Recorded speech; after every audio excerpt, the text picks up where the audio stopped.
Close your eyes and picture a river that winds through a golden desert, carrying the promise of life in its flowing waters.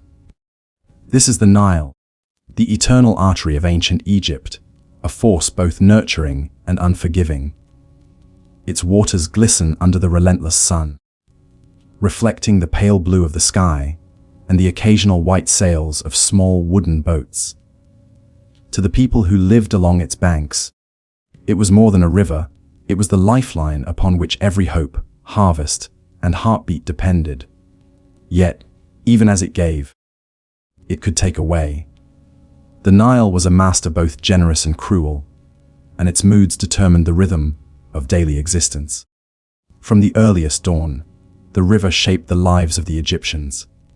Farmers rose before the sun, feeling the warmth creep across their mud-brick homes, to tend fields that would either flourish or fail, depending on the caprice of the annual flood. The cycle of the Nile was predictable in theory, yet in practice, it could be mercilessly unpredictable.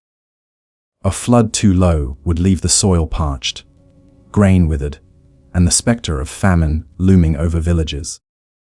A flood too high would sweep away homes, drown livestock, and erase years of careful toil in a single surge of water. Every family along the Nile lived with this uncertainty, their fates tethered to a river whose generosity could vanish as swiftly as it arrived. In the villages, life moved to the rhythm of the river. Children ran barefoot along the banks, their laughter mingling with the croaking of frogs and the distant cries of birds returning from the desert. Mothers drew water from clay jars, careful not to spill a drop, while fathers guided oxen to plow fields rich with the black silt deposited by last year's inundation. Each action, each breath, was a negotiation with survival. Farmers whispered prayers to Hapi, the god of the Nile, begging for his favor, offering small tokens or gestures of devotion, hoping that the coming year would not bring ruin. But life along the Nile was not only work and worry. There were moments of quiet beauty, fleeting yet profound, that offered respite from hardship. At twilight, the river's surface mirrored the fiery reds and soft purples of the setting sun. Fishermen paddled gently in small canoes, casting nets with patience learned through generations, hoping for the silver flash of fish beneath the water. Families gathered to share bread baked from the river's bounty, telling stories of ancestors who had lived and labored under the same sun, passed down as a testament to endurance. Yet, this idyllic imagery hides the shadows that stalked the Nile. Crocodiles lurked in the reeds, ready to snatch the unwary, and hippos roamed the shallows, their massive forms capable of crushing boats or humans without warning. Every year, the river brought both sustenance and peril, and each villager learned to respect its dual nature. Villagers built their homes from mud brick, elevated slightly above the highest expected flood lines. But no human construction could fully tame the river's force. When the waters rose too swiftly, even the sturdiest dwellings could be swept away, leaving families clinging to one another amid swirling torrents. The pharaohs, seated in opulent palaces overlooking the Nile, also lived under the river's watchful eye, though their concerns were of a different kind. For them, the Nile was a source of wealth and power, enabling taxation, trade, and the construction of monumental pyramids. Yet even kings could not command the river's favor. When floods failed or came too late, famine threatened the land, stirring unrest and rebellion. From the lowliest peasant to the highest ruler, no one escaped the sway of the Nile's whims. As the sun climbed and fell in repeated cycles, the river dictated every rhythm of life: planting, harvesting, celebrating, praying, mourning. Its cycles were marked not in hours or days, but in floods, droughts, and the pulse of survival. The Nile's waters, sometimes calm, sometimes violent, became a symbol of the fragile balance between human endeavor and the natural world. Its flow was a reminder that life, though beautiful, was fraught with uncertainty and danger. And yet, within this precarious existence, the people of ancient Egypt found resilience. They adapted, innovated, and revered the river that both nourished and threatened them. Their culture, their religion, their art, and their stories were all shaped by the eternal flow of the Nile. It was a force that demanded respect, patience, and humility, offering rewards only to those who lived in harmony with its unpredictable grace. So, as you drift through sleep tonight, imagine yourself beside its waters. Feel the gentle lap of waves against your toes, hear the rustling of reeds and the distant songs of birds. Let the rhythm of the Nile wash over your mind, a gentle lullaby of life's delicate balance. Picture the villagers tending their fields, the children playing along the banks, the pharaoh gazing over his kingdom, all connected by the same river, all bound by its dual nature. In this timeless place, life was as beautiful as it was brutal, and every heartbeat echoed with the flow of the Nile, the giver and taker of life. Imagine stepping into the vast desert of Egypt, the sand stretching endlessly in golden waves, the sky a brilliant, cloudless blue, and the sun hanging like a relentless sentinel overhead. Here, in this land of extremes, the Egyptians lived and labored under a sun so fierce it could scorch skin, crack clay, and dry the Nile's mud before it could even settle into bricks. The desert was beautiful and mesmerizing, but it was also a constant test of endurance and resilience. Each morning, villagers rose before the sun had fully pierced the horizon. The horizon itself, painted in soft shades of rose and amber. There was little rest to be found in these early hours. Farmers hurried to the fields, carrying their tools and water, hoping to complete their tasks before the heat became unbearable. The sun's rays were not gentle, they were a steady, simmering presence that pressed down on everything, on homes, on livestock, on the backs of workers. To labor in this sun was to feel its weight. To understand that life here required both physical strength and mental fortitude. The desert sands themselves were a formidable companion. They moved with the wind, forming dunes that could swallow pathways and landmarks in hours. Travelers and laborers alike had to be vigilant, for the same sand that warmed their feet could pierce their skin and fill their eyes. Even the Nile, the lifeline of Egypt, could not shield them entirely from the desert's reach. Its waters provided nourishment, but beyond the banks stretched a world of unyielding heat and shifting sands. Despite these harsh conditions, life continued with remarkable perseverance. Fields of barley, wheat, and flax were planted carefully in the fertile soil left by the Nile's receding floodwaters. Farmers learned to read the subtle signs of weather and river levels, understanding that a slight miscalculation could mean the difference between a bountiful harvest and starvation. They moved rhythmically through their work, timing their tasks to the gentle rise and fall of the sun, resting only when the heat demanded it. The sun was an ever-present overseer, shaping not only the physical landscape, but also the routines and culture of those who lived under its gaze. Children played near the fields when they could, their tiny feet kicking up sand as they chased each other in laughter. Even their games were influenced by the environment. The sun determined when they could run, when they should rest, and when they must retreat to the shade of a date palm or mud brick home. Life's pleasures, though fleeting, were savored deeply precisely because the desert offered no guarantees. The contrast between harsh work and tender play imbued each day with a heightened sense of awareness, of presence, of survival. But it was not only farmers who felt the desert's trial. Soldiers, laborers, and even priests were subject to its relentless demands.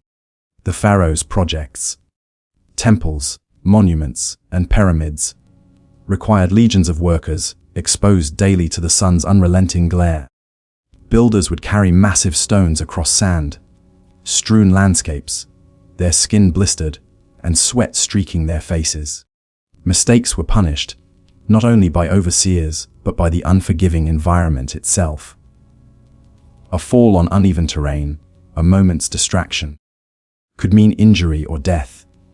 The desert spared no one, yet every task completed was a testament to human resilience.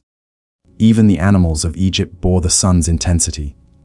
Oxen plowed fields, camels carried goods, and donkeys transported water, all moving sluggishly beneath the relentless rays. Farmers learned to work in harmony with these creatures, understanding that the well-being of their livestock was essential to survival. They provided shade, water, and careful rest, knowing that the animals' endurance was inseparable from their own. Each day was a dance of cooperation, strategy, and survival, a choreography dictated by the sun and the sands. At midday, when the sun blazed at its zenith, villagers sought respite in shaded courtyards or beneath the cool interior of mud-brick homes. They ate meals of bread, lentils, and figs, washed in the refreshing water drawn from the Nile. Here, in these brief moments of rest, one could reflect on the magnitude of the environment they inhabited. The desert was not merely a backdrop to life. It was a shaping force, molding habits, culture, and spirit. The Egyptians learned patience, endurance, and reverence for the elements. They learned to respect the sun as both destroyer and provider, a duality reflected in their art, religion, and stories. As evening approached, the sun's harsh glare softened into a golden haze, painting the desert and the Nile in delicate tones of amber and crimson. Villagers paused from their labor to admire the quiet beauty that had accompanied them through hardship. Shadows lengthened, animals returned to pens, and the air cooled to a soothing warmth. The day's struggles faded slightly in the gentle twilight, replaced by quiet reflection and anticipation of night's relief. Nightfall brought respite and wonder. The sky transformed into a canopy of stars, stretching endlessly over the sands. The desert became a different world, one of mystery and calm, where the dangers of the sun were gone and the cool air encouraged rest. Families gathered around small fires, telling stories, singing songs, and offering prayers for another day of survival. The memory of the sun's harshness faded into the background, leaving only the soft hum of life continuing under the night sky. The Egyptians' daily life was a continuous negotiation with the sun and sands, a delicate balance between labor, survival, and appreciation for fleeting moments of beauty. Their endurance under such harsh conditions speaks to a remarkable resilience, a quiet, persistent determination that allowed a civilization to flourish in one of the world's most extreme environments. Every act, every choice, was shaped by this sun-soaked landscape, and every human heartbeat was measured against its intensity. As you drift in sleep tonight, imagine walking barefoot across those golden sands, feeling the warmth beneath your feet and the gentle evening breeze cooling your skin. Picture the villagers resting after a long day, their work done, their hearts grateful for survival, their eyes turning toward the stars that promise rest.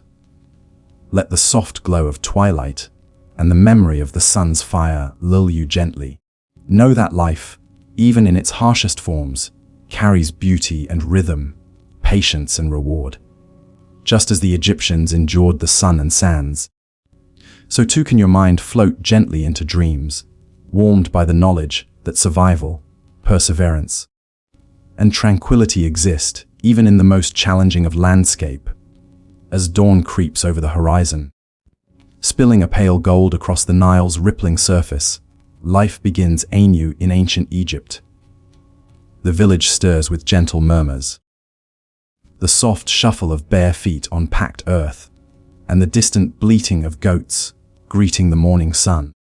There is a rhythm to existence here, an intricate dance of labor and survival choreographed by the river, the soil, and the merciless sun overhead.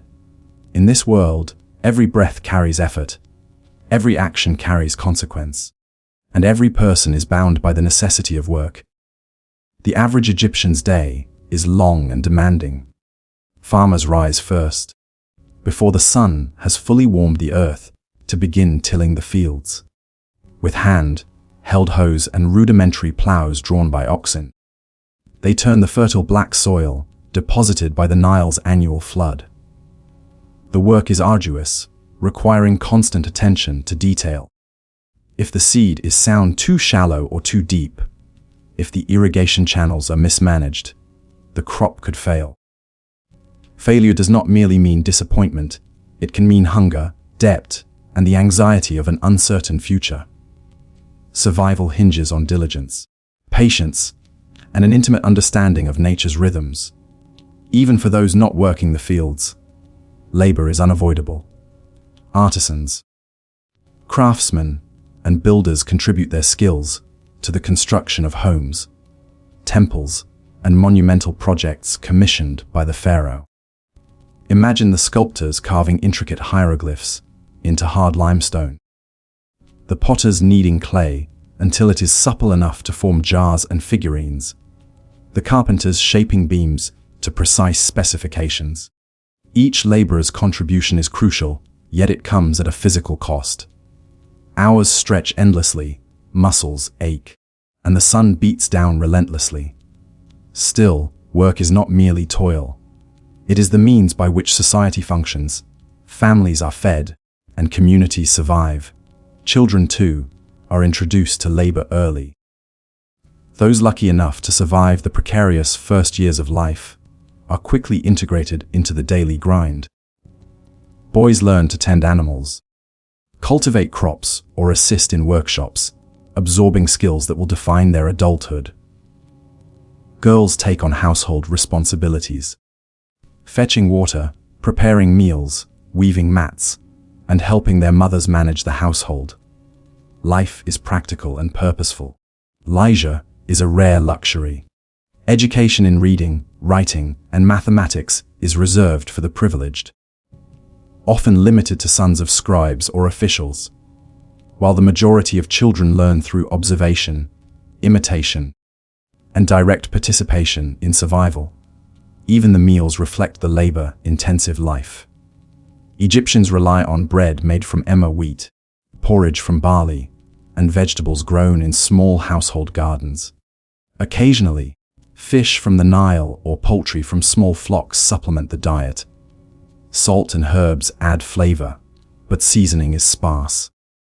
Preservation of food is a constant concern, as spoilage could bring starvation. Women spend hours grinding grain, kneading dough, baking loaves in mud brick ovens, and ensuring that their families are fed. The kitchen is a hub of both survival and care, an essential cornerstone of daily existence. Taxes and state demands add another layer of labor and stress. Farmers are required to give a portion of their harvest to the Pharaohs' officials, leaving them with just enough to sustain themselves.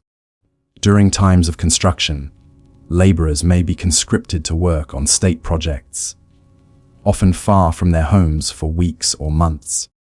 These projects, while monumental and inspiring in scale, represent further strain on the population.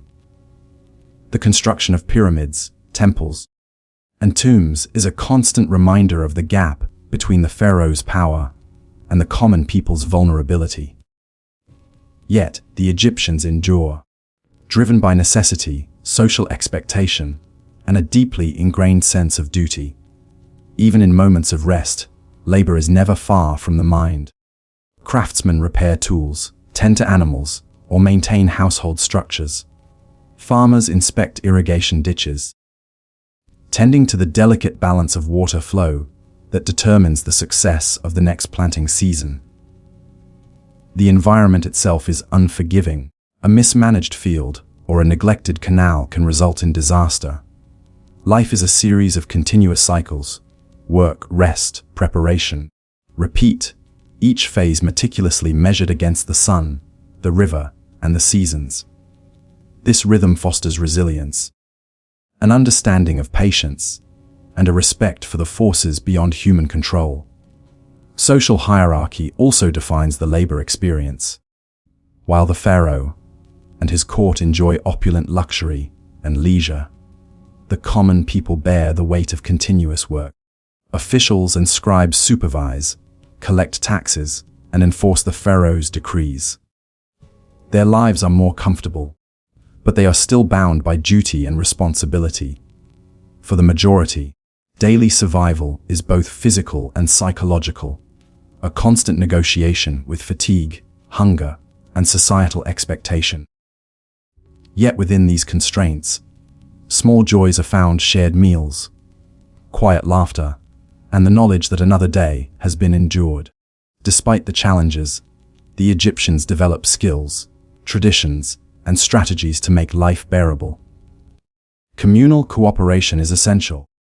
Villagers work together to build canals, repair homes, and transport goods. Knowledge is shared through oral instruction and apprenticeship. Rituals and prayers provide comfort, offering hope for protection from the sun, the floods, and other perils. In this way, daily labor is intertwined with culture, spirituality, and social cohesion. Work is not simply survival, it is the backbone of a civilization, the thread that ties together individuals, families, and communities. At the end of each day, as the sun descends and the sky softens into a tranquil twilight, Egyptians retreat from the relentless grind. The cool of evening brings rest, reflection, and the faint joy of accomplishment. Children play quietly, adults gather for simple meals, and families share stories of the day's events. The challenges of labor fade temporarily, replaced by calm and the gentle expectation of nightfall. Sleep arrives as a precious respite, allowing bodies and minds to recover in preparation for another cycle of work and survival. Life in ancient Egypt is demanding and exacting, a constant negotiation with nature, society, and necessity, yet it is also structured, rhythmic, and purposeful. Through labor, the Egyptians secure food, shelter, and safety. Through work, they build the foundations of a civilization that will endure millennia. And through this endurance, they cultivate resilience, ingenuity, and a quiet, enduring strength, even in its simplicity. The daily grind reflects the human spirit's remarkable capacity to adapt, persevere, and flourish amidst adversity. So, as you drift into sleep, imagine yourself walking through these villages, feeling the texture of sun, baked earth beneath your feet, hearing the rhythmic sounds of labor, and sensing the quiet determination in every gesture. Let the steady pulse of work and survival lull you into a gentle slumber, knowing that each day, no matter how demanding, carries with it the possibility of fulfillment, rest, and continuity. Just as the Egyptians endured the grind of daily life, so too can your mind find ease, rhythm, and come floating softly into dreams beneath a starry Egyptian sky. As the sun rises high over the villages lining the Nile, a quiet tension threads through the air. The same river that nourishes the fields also reminds the people of the pharaoh's authority, for it carries both blessings and burdens. Life in ancient Egypt is not solely a matter of survival against nature. It is entwined with the will of rulers, the edicts of officials, and the ever-present expectations of the state. Taxes and obligations are woven into the fabric of daily existence, touching every household, every field, and every laborer in a subtle yet undeniable rhythm. In each village, local officials, often scribes or appointed overseers, make their rounds with meticulous care. Their eyes scan fields, granaries, and workshops, calculating, recording, and measuring. They carry the pharaoh's authority as an invisible weight, their presence a reminder that each loaf of bread, each jar of grain, each measure of produce is not solely for family consumption. A portion, sometimes generous, sometimes crippling, is reserved for the king. These taxes are not mere numbers on a scroll. They represent life, survival, and the delicate balance of subsistence. Failure to pay could lead to punishment, loss of property, or forced labor. The primary form of taxation is agricultural. Farmers, who toil tirelessly in the fields, must surrender part of their harvest to the state. This portion varies depending on the season, the fertility of the soil, and the pharaoh's demands. The collection process is systematic and thorough. Officials measure plots, count bushels of grain, and inspect irrigation systems. The task is exacting for both the collectors and the villagers. For the farmers, the anxiety of surrendering their crops is compounded by the uncertainty of the Nile's generosity. One year's surplus may vanish in another year's poor flood, leaving families vulnerable to hunger despite their diligence. Beyond crops, taxes extend to other resources and goods. Artisans may be required to provide pottery, tools, or woven mats. Shepherds give a portion of livestock. Traders contribute profits from sales, while fishermen offer a share of their catch. The state's appetite is vast, and the people's contribution is unceasing. Families strategize to meet these obligations, while still retaining enough for themselves. They may store grain in hidden jars, barter for essential goods, or double their labor to maintain both duty and sustenance. Every decision is a careful negotiation, a balancing act between survival and compliance. These taxes are not arbitrary. They fund the pharaoh's grand ambitions. Monuments, temples, pyramids, and tombs rise across the landscape, each a testament to royal power and divine favor. Yet behind every massive stone, every intricately carved relief, lies the labor of countless individuals. Farmers drafted from fields, artisans conscripted from workshops, and laborers pulled from their families. Seasonal conscriptions disrupt agricultural schedules, and households must cope with absent fathers, sons, and skilled craftsmen. The pharaoh's demands, while symbols of national glory, ripple outward, touching the lives of ordinary people with tangible effects. Forced labor is another aspect of state demands. Men and women may be summoned to work on irrigation projects, roads, or construction, often traveling far from home. The Nile's cycles dictate these projects, as floods and dry periods create windows of opportunity for large-scale work. Those conscripted endure grueling conditions, scorching heat, muddy canals, and relentless sun. They carry stones, mix mortar, and shape timber, performing tasks that are both physically exhausting and vital to the pharaoh's vision. These campaigns of labor are not violent in the manner of warfare, yet they can feel equally punishing, for exhaustion, injury, and exposure are constant companions. Even during times of peace, the bureaucratic apparatus of taxation and obligation persists. Officials ensure that everyone contributes their fair share, that resources are accounted for, and that the pharaoh's authority is respected. The village is a network of obligations: farmers, artisans, traders, and laborers, all connected through duties and expectations. Compliance is a necessity, for the consequences of refusal or failure are severe. Punishments range from fines and seizure of property to physical chastisement or imprisonment.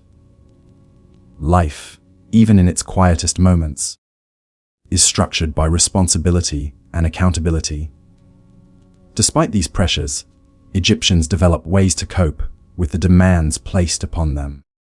Community solidarity becomes essential. Villagers share tools, labor, and advice, helping one another meet the quotas imposed by officials. Family networks extend support to those temporarily absent due to state projects.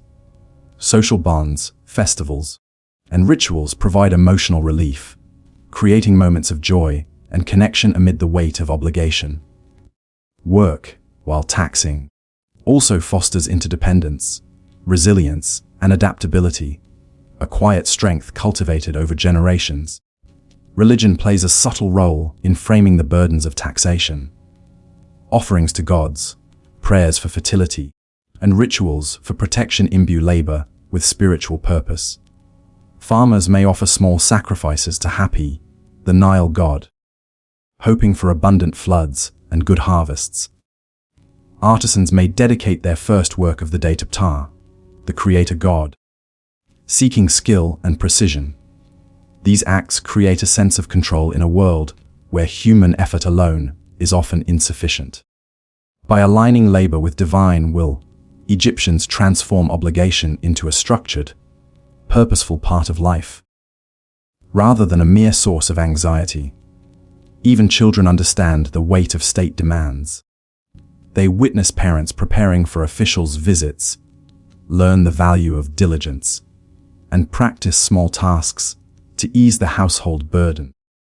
Education for the elite includes instruction in record keeping and mathematics, skills that ensure accurate assessment of resources and taxes. For the common people, practical skills dominate tending fields, caring for livestock, and maintaining household infrastructure. Life is a preparation for adulthood, a gradual immersion into the intricate balance of labor, survival, and compliance with authority. At the close of day, the village exhales collectively. Families gather for simple meals of bread, vegetables, and occasionally fish or poultry. Conversations may revolve around the day's work, the coming harvest, or the visits of officials. Laughter and song punctuate moments of leisure, though the awareness of tomorrow's obligations never fully fades. The sun dips below the horizon, bathing the landscape in amber and crimson, a reminder of the eternal cycles that govern life along the Nile. Sleep arrives as a necessity, a respite from unrelenting demands, and a promise that the river, the soil, and the Pharaoh will continue to guide, shape, and challenge the lives of those who dwell along its banks.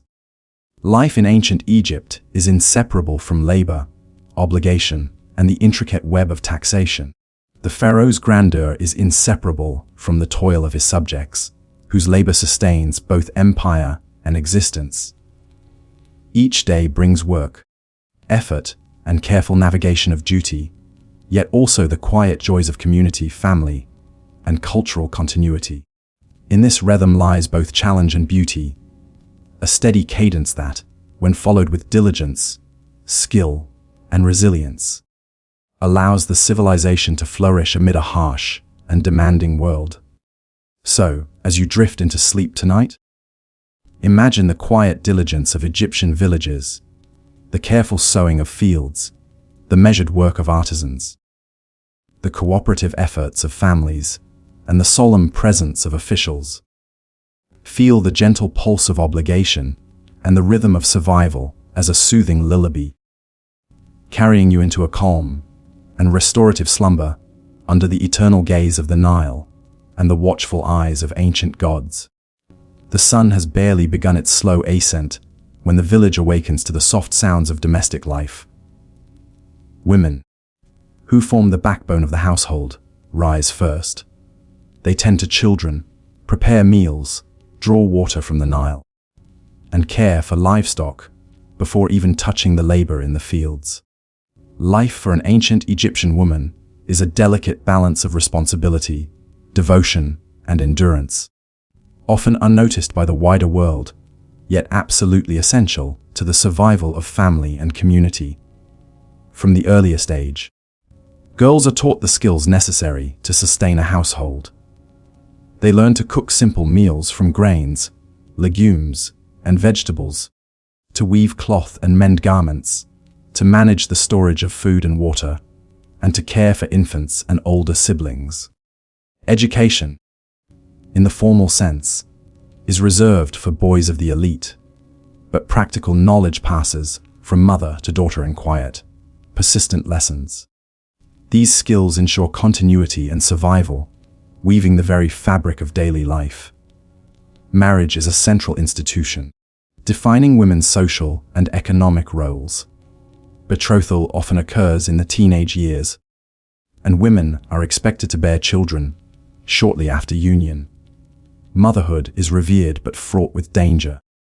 The risks of childbirth are significant, with maternal mortality rates high due to hemorrhage, infection, or obstructed labor. Midwives, who serve as both healers and spiritual guides, offer prayers, charms, and rudimentary techniques. Yet even their expertise cannot eliminate the peril. Each birth is a fragile miracle, and the birth of a healthy child is both a blessing and a moment of immense relief.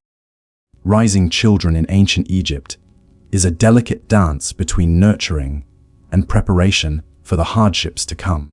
Infant mortality is devastatingly common.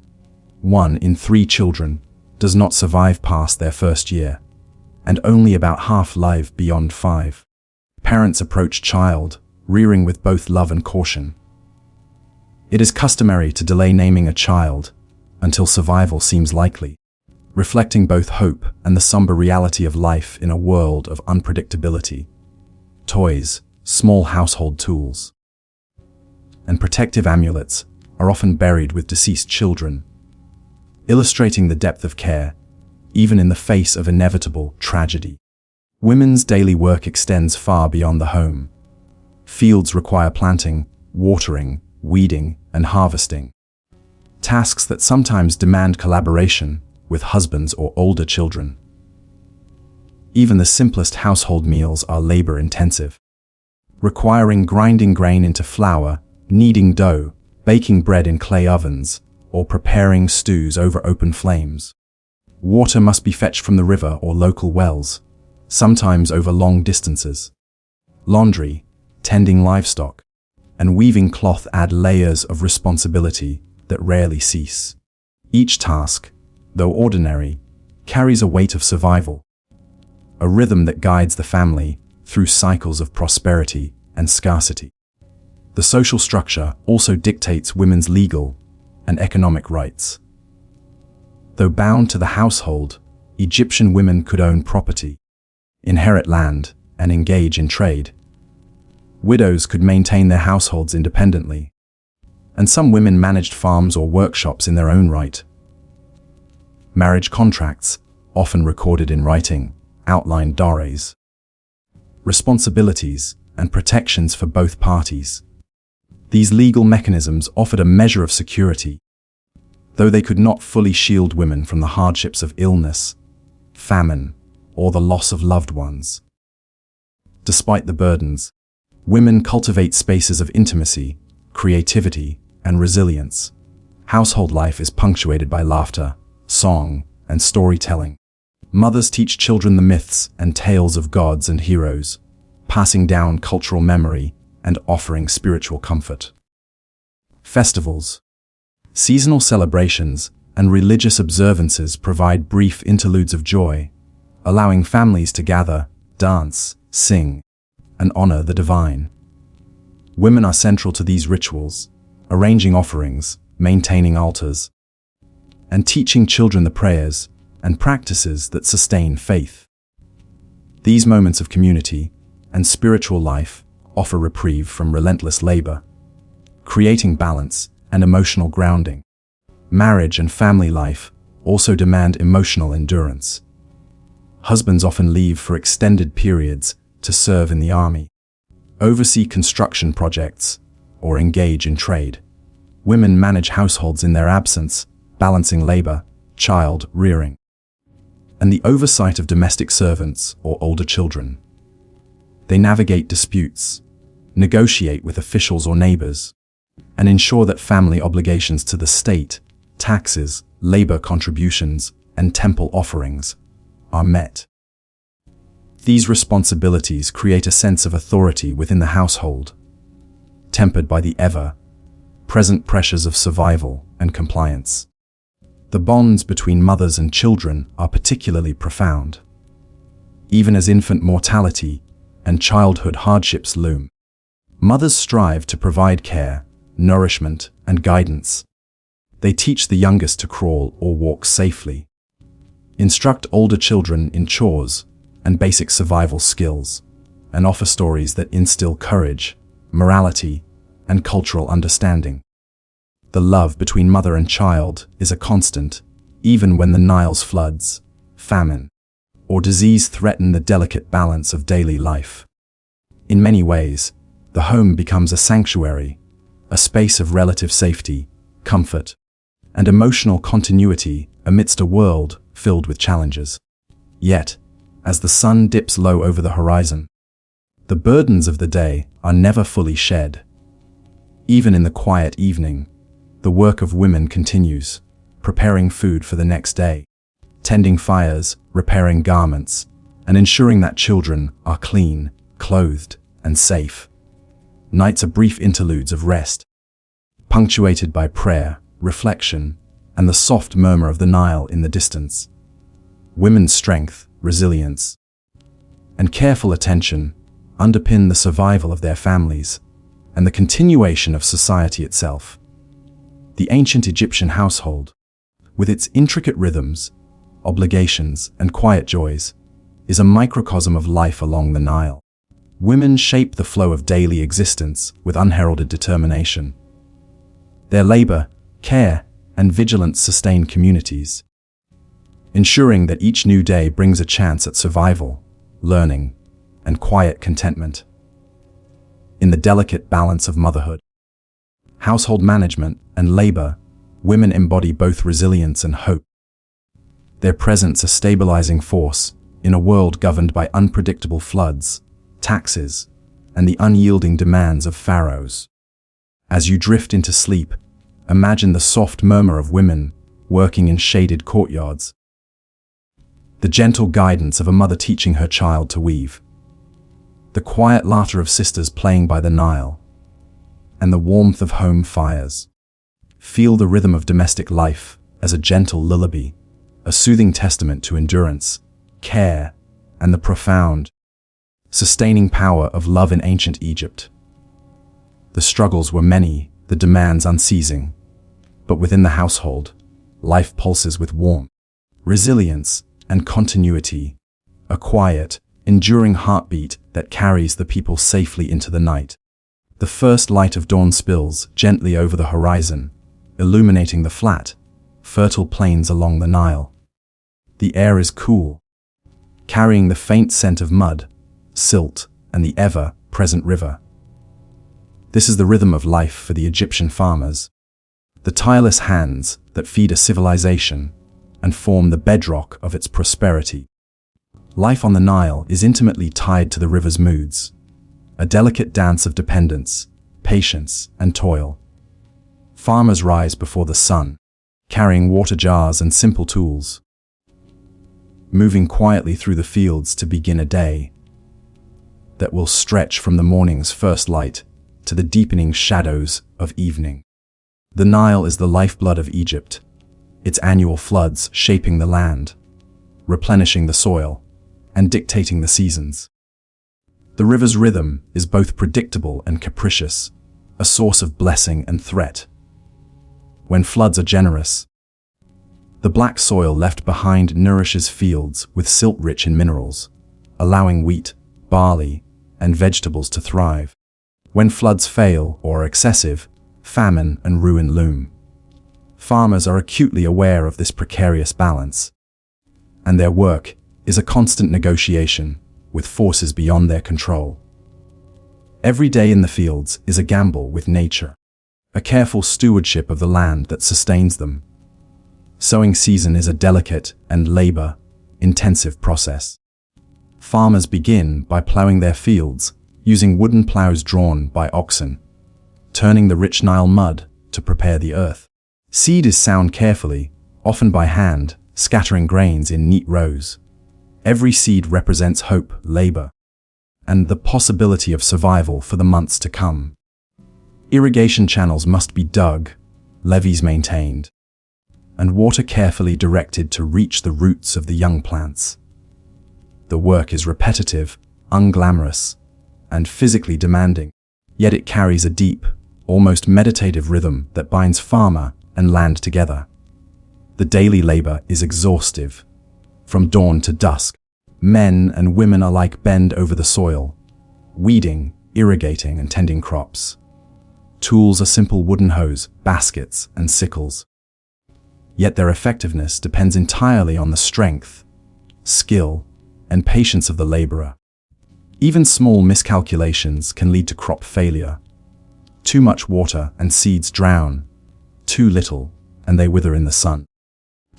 The farmer's success is never guaranteed, dependent on the capriciousness of the Nile, seasonal rains in distant mountains, and the whims of pests or disease. Despite these challenges, farming is not a solitary endeavor. Villages work collectively, sharing labor and resources. Families cooperate to manage irrigation canals, harvest fields, and store grain. Work is often punctuated by shared meals, simple songs, and occasional storytelling, creating a quiet social rhythm that eases the physical toll of the labor. Elders pass down knowledge of planting cycles, soil conditions, and pest control, ensuring that generations of experience guide each movement of the plow and each scattering of seed. Taxes and obligations to the state add another layer of pressure. Farmers are required to deliver a portion of their harvest to local officials, who in turn provide for temples, construction projects, and the royal treasury. Failure to meet quotas could result in punishment, placing yet another burden on already strained shoulders. Still, these contributions maintain the social and political framework of Egypt, linking the humblest peasant to the grandeur of the pharaoh's reign. The connection between the soil and the state is palpable. The labor of ordinary men and women nourishes not only their families, but the very empire itself. Life as a farmer is dictated by seasons. Planting, tending, and harvesting follow a precise annual rhythm, mirrored in religious festivals and community rituals. The rising and receding of the Nile mark the time for sowing and reaping, and each year is greeted with both hope and trepidation.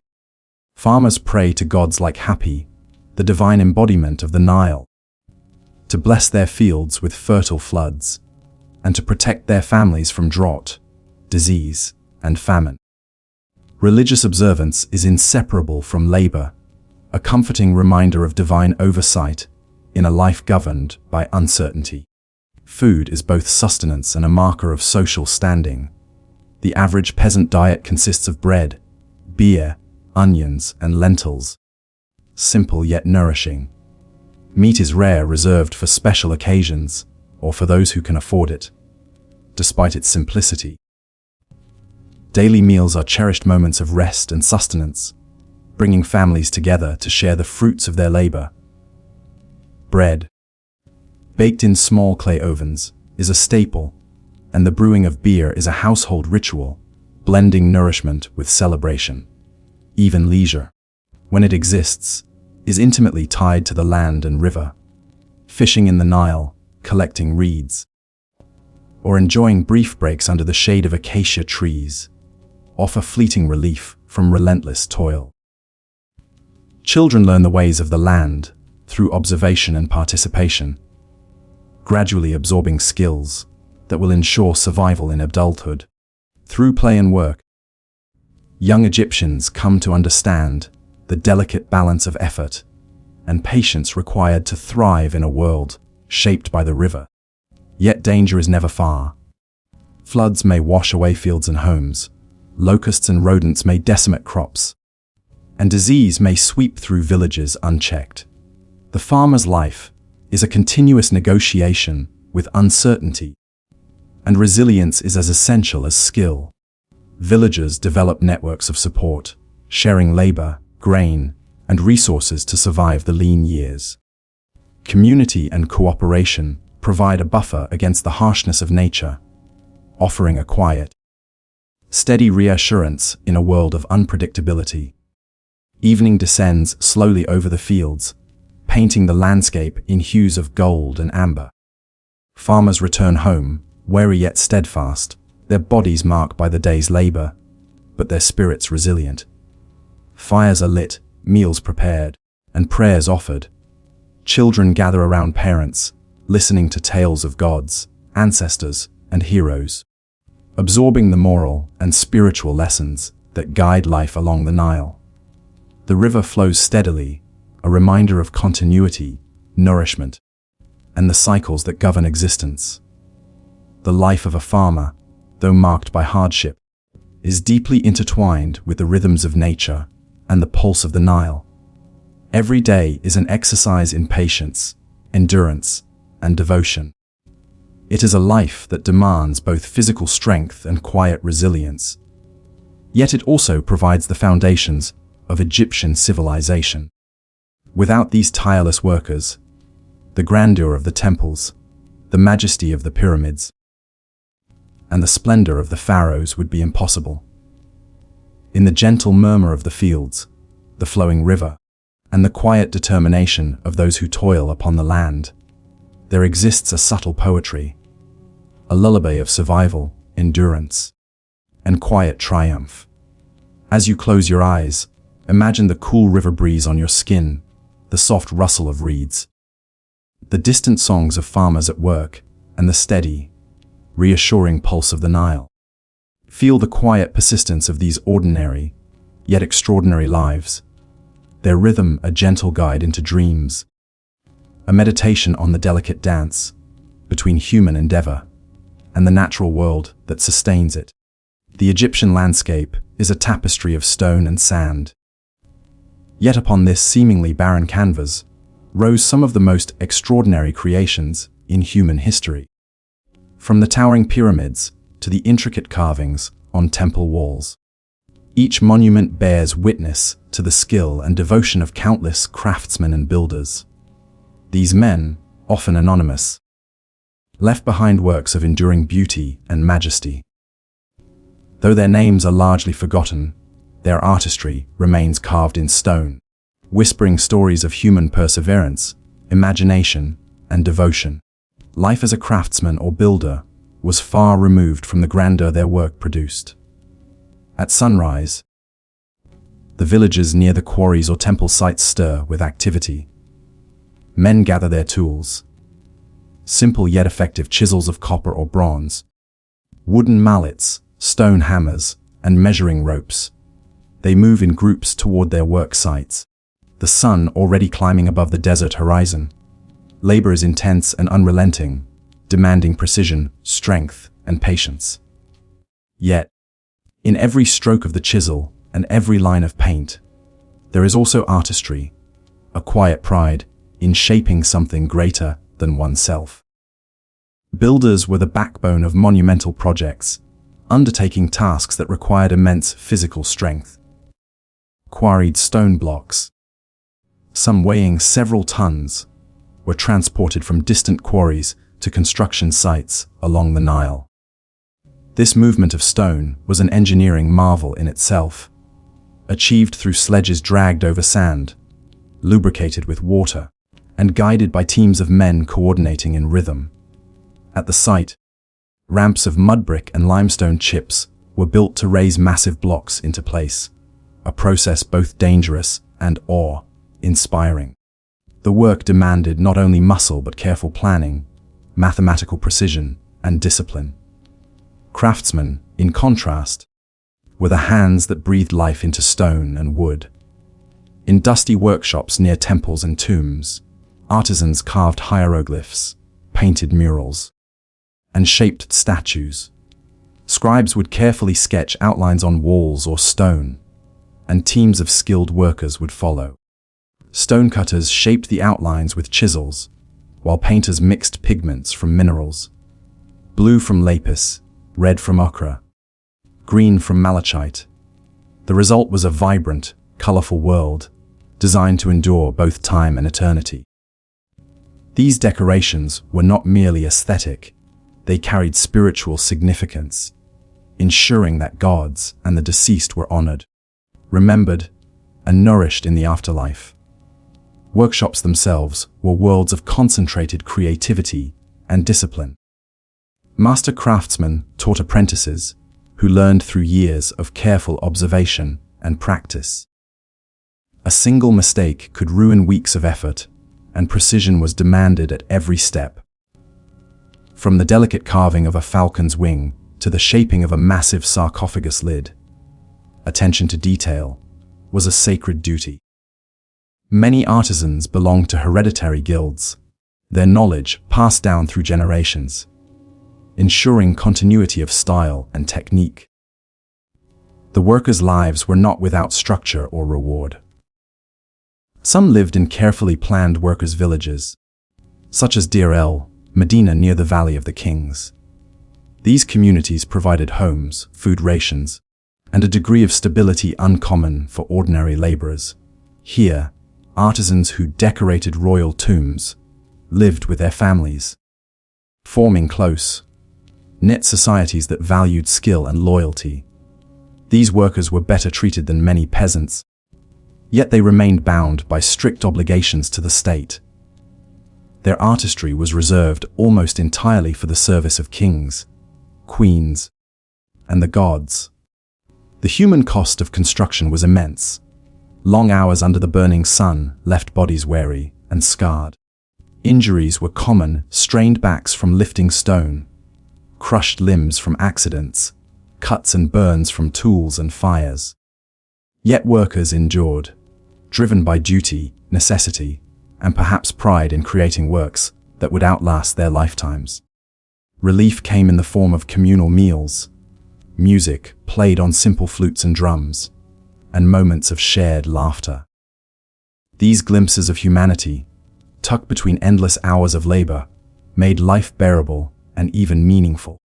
It is easy to see the pyramids or temples as the legacy of pharaohs alone, but they are equally the legacy of these unknown men. Without them, no stone would have been laid, no tomb painted, no statue shaped. Their anonymous fingerprints linger on the surfaces of monuments still standing today, silent reminders of human effort carved into eternity. Religion infused every aspect of their work. Builders often prayed before dangerous tasks, appealing to Ptah, the patron god of craftsmen, for strength and skill. Craftsmen saw their artistry as sacred, an act of devotion as much as labor. Tomb paintings, for example, were not mere decoration. They were magical tools to ensure the deceased's comfort in the afterlife. Statues were not just likenesses, but vessels for divine presence. In shaping stone, artisans believed they were participating in a dialogue with gods and spirits, bridging the earthly and the eternal. Even in moments of hardship, there was an awareness of participating in something extraordinary. When workers hauled stone for the pyramids, they knew they were building a resting place for a king believed to be divine. When artisans painted the tomb of a pharaoh, they were contributing to the eternal journey of a soul through the afterlife. This awareness added a solemn gravity to their work, giving it purpose beyond survival. As night falls, the desert cools and stars brighten above the dark silhouettes of unfinished walls and half-carved statues. Workers return to their homes, their bodies aching, hands calloused, and clothes caked with dust. They eat their bread and beer, share stories, and rest for another day of labor. Yet in their exhaustion lies a quiet dignity. They know that their efforts are etched into stone that may stand for thousands of years. Their lives may be brief and largely forgotten, but their work carries the weight of eternity. In drifting to sleep, imagine the echo of hammers striking stone, the rhythm of men chanting in unison as they haul blocks across the sand, and the faint brush strokes of color as painters bring walls to life. Feel the quiet pride of craftsmen and builders whose hands shaped a civilization's greatest wonders. Their story is not just one of labor, but of devotion, artistry, and endurance. In the stillness of the desert night, their legacy whispers on, reminding us that greatness often rests upon the shoulders of the unseen.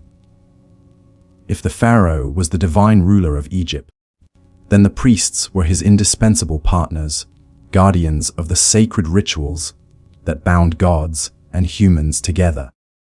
Their world was one of incense and chants, of candlelit halls echoing with prayers, and of hidden chambers where mysteries unfolded far from the eyes of ordinary people. To step into their world is to enter a place where time slows, where silence carries weight, and where even the smallest gesture, a libation of water, a whispered hymn, was believed to uphold the balance of the cosmos. Temples were the beating hearts of Egyptian cities and villages. Unlike the intimate chapels of later religions, these temples were sprawling complexes of stone, courtyards, and sanctuaries. Their massive pylons, towering gateways, carved with scenes of pharaohs smiting enemies, symbolized the threshold between the human and the divine. Beyond them lay columned halls that seemed to mirror forests turned to stone, their shafts painted with bright colors that glowed in torchlight. At the very center, hidden away in the Holy of Holies, rested the cult statue of the god, a small yet powerful representation believed to house divine presence. Few would ever gaze upon it. Access was reserved for the highest ranking priests. Priests did not serve gods in a symbolic way. They believed themselves to be caretakers of actual divine beings. Every day, rituals were performed to wake, wash, dress, and feed the god's statue. At dawn, before the first rays of sunlight touched the temple walls, priests purified themselves in sacred lakes, shaving their heads, washing with natron, and donning spotless linen garments. Cleanliness was not mere hygiene, it was spiritual discipline, a barrier against chaos. Only in such purity could one approach the gods. The morning ritual was a drama of devotion. The doors of the sanctuary were opened, revealing the statue of the god seated in stillness. Priests bowed low, recited hymns, and lit incense that filled the chamber with fragrant smoke, believed to carry prayers upward. They carefully bathed the statue with scented water, anointed it with oil, and clothed it in fine linen. Food offerings, bread, beer, fruit, and roasted meats, were laid before the deity, though these meals would later be redistributed to the priests and temple workers.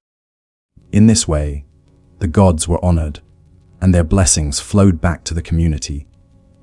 Priests themselves formed a complex hierarchy. At the top stood the high priest, often a figure of immense influence, who could rival nobles in wealth and authority. Below him were ranks of specialized clergy, lector priests who recited sacred texts, sem-priests who performed funerary rites, and musicians who played harps, flutes, and sistrums to accompany ceremonies. Each role was vital, for every sound, gesture, and offering had cosmic significance. If a ritual were neglected or performed incorrectly, it was feared that disorder might creep into the world. For ordinary Egyptians, temples were places of awe and distance. They might gather outside the walls, watching processions when gods were carried out in gilded boats on festival days. But the sanctuaries themselves were forbidden to them. Temples were not houses of communal worship, as in later traditions. They were divine residences, places where the gods themselves dwelled, and where the priests acted as their stewards. To step inside was to enter a realm removed from daily life, a realm where eternity was close at hand. One of the most enchanting aspects of temple life was the great festivals. During these occasions, the boundary between gods and people seemed to blur. The statues of deities were placed in ceremonial barques, carried on the shoulders of priests and paraded through streets or floated along the Nile. Crowds cheered, sang, and celebrated as the gods left their hidden chambers to mingle, if only briefly, with the people. These festivals brought joy, music, and a sense of unity, reminding all that the divine presence was not confined within walls of stone. Priests themselves lived lives of discipline, but also privilege. They received portions of offerings, lived within temple precincts, and enjoyed the respect of society, yet their work was demanding. Rituals were unending, tied to the rising and setting of the sun, the cycles of the moon, and the rhythms of the Nile. Each day was a repetition, a careful maintenance of order against the constant threat of chaos. Their lives, though cloaked in ceremony, were also lives of vigilance. Beyond daily rituals, temples were centers of knowledge and learning. Priests were often scribes, astronomers, and physicians. Within their libraries, scrolls of papyrus recorded hymns, medical treatises, and astronomical charts. Observing the stars, priests charted calendars and predicted the flooding of the Nile, events upon which survival depended. In healing, they blended practical remedies with incantations, believing illness could be both physical and spiritual. Their role extended beyond the temple walls, touching nearly every aspect of Egyptian society. The sacred lakes within temple complexes symbolized the primeval waters from which creation began. Priests bathed in them to purify themselves, but they also served as mirrors of eternity, their still surfaces reflecting the vast sky above.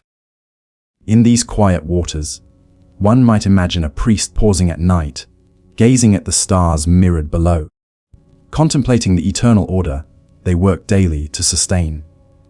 For all their grandeur, temples were not eternal sanctuaries, untouched by time. Political shifts could elevate or diminish a god's cult. Temples might be abandoned, defaced, or repurposed as dynasties changed. Yet while rulers came and went, the rhythm of ritual endured, carried out by devoted priests who believed their work upheld the fabric of the cosmos itself. As night descends upon the Nile Valley, picture the temple's silhouette against the stars. Torches flicker along its pylons, casting dancing shadows across carved hieroglyphs that tell stories of gods and kings.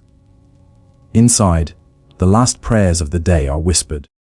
Incense curls upward, and the doors of the sanctuary close until dawn. Silence fills the halls, yet it is not empty silence. It is a silence steeped in presence, a stillness alive with the breath of gods.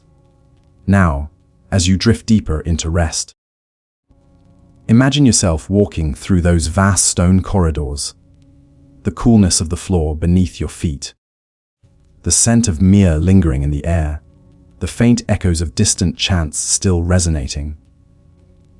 Let the solemnity of the temple enfold you, as it once enfolded priests and pharaohs alike, carrying your thoughts into a realm where the sacred touches the everyday, and where even sleep feels like part of eternity. While kings and priests may dominate the grand tales of history, it was the merchants and traders who quietly wove Egypt into the wider world. Their journeys, exchanges, and bargains created a web of connections that stretched far beyond the desert horizon. To follow their footsteps is to glimpse a more human side of history, less gilded than a pharaoh's tomb, yet essential for the lifeblood of the land. Egypt, blessed by the Nile's steady flow, was a land of abundance compared to many of its neighbors. Grain grew tall in the fertile fields after each flood, harvested in golden waves that filled the granaries of both temple and palace. But Egypt's riches were not complete. To build, craft, and sustain its civilization, the people relied upon goods that lay far beyond their borders: cedar from Lebanon, silver from Anatolia, lapis lazuli from Afghanistan, and fragrant resins from distant Punt, a land shrouded in both mystery and allure. Merchants served as the bridges to these distant places. They were not kings, nor warriors, nor priests, but their role was no less vital. Their lives unfolded on dusty caravan routes and in the bustling harbors of the Nile Delta. Picture, for a moment, a line of camels laden with goods plodding across the desert, the jingling of harnesses mingling with the endless sigh of the wind. Or imagine sleek boats gliding across the Mediterranean, their sails taut with sea breezes, carrying jars of oil, wine, and exotic treasures. Markets were the beating heart of Egyptian towns and cities. Within their lively stalls, the world seemed to gather. Merchants called out to passers-by, offering fish from the Nile, onions from the fields, pottery baked in village kilns, and cloth woven from flax. The air was thick with aromas, fresh bread warm from the oven, dried dates sticky with sweetness, and the tang of salted fish.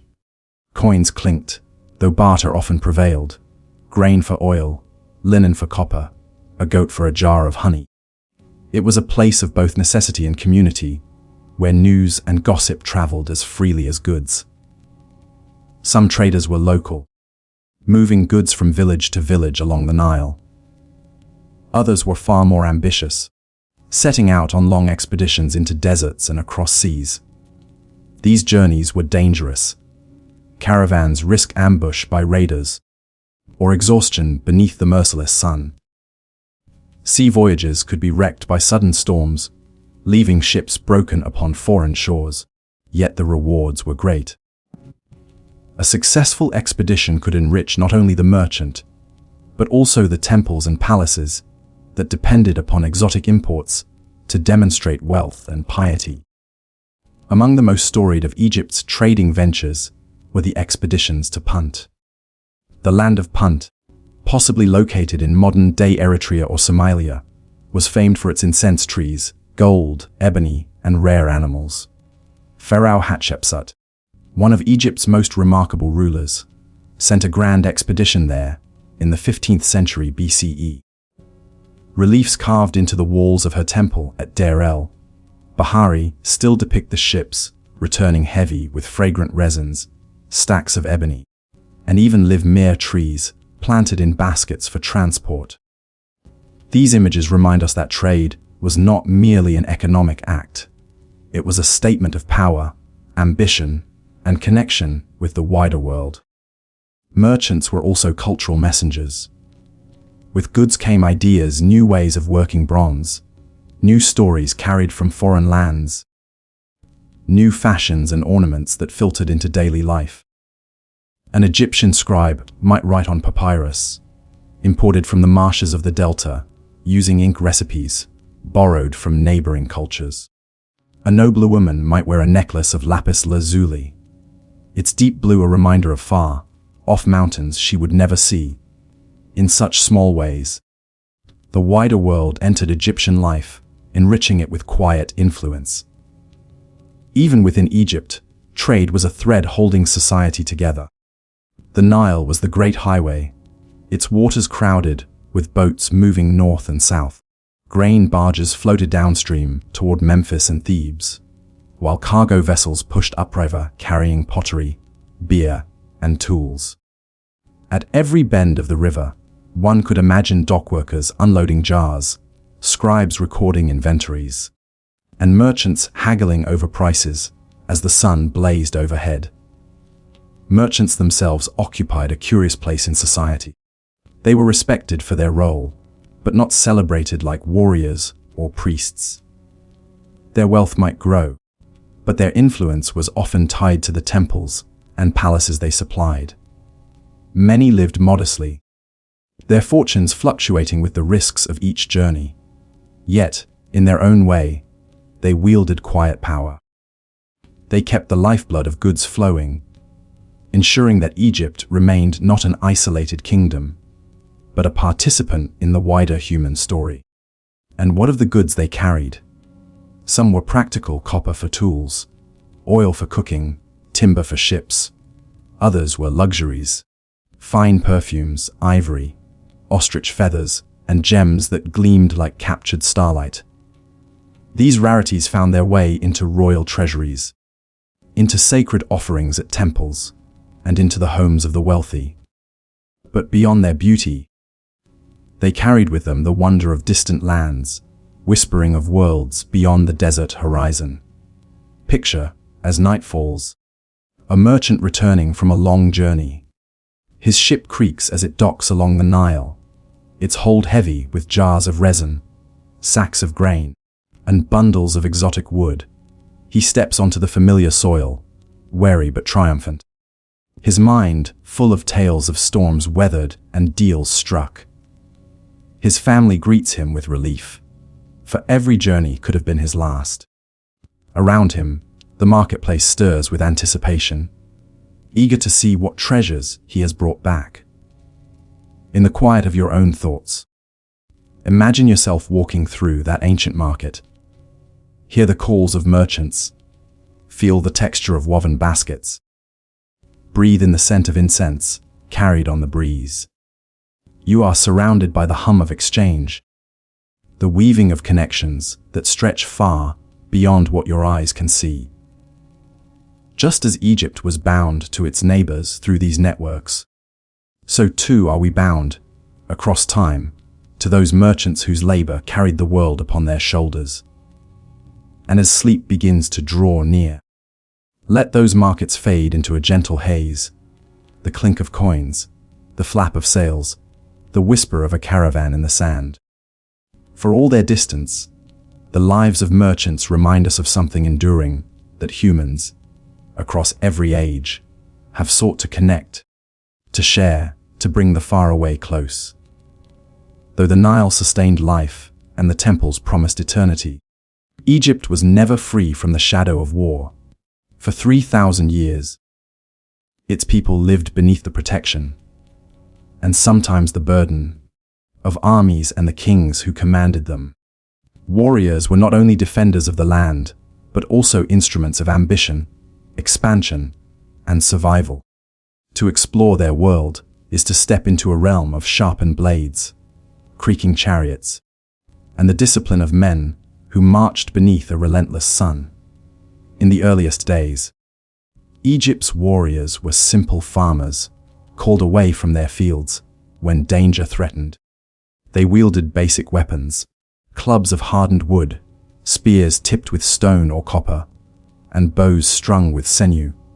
Their shields were light, often made of stretched animal hide over wooden frames.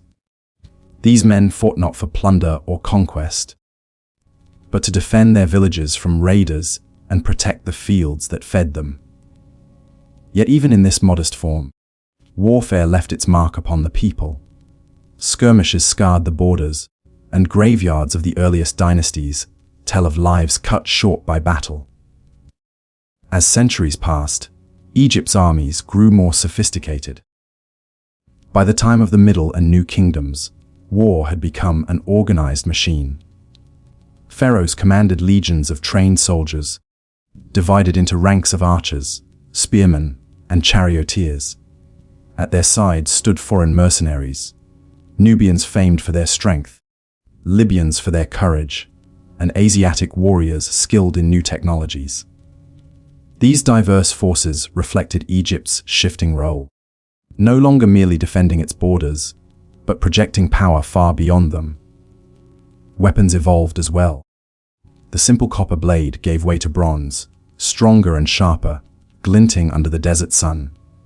The sickle, shaped sword, called the khopesh, became a symbol of Egyptian might, its curved edge designed for slashing blows that could tear through shields and armor.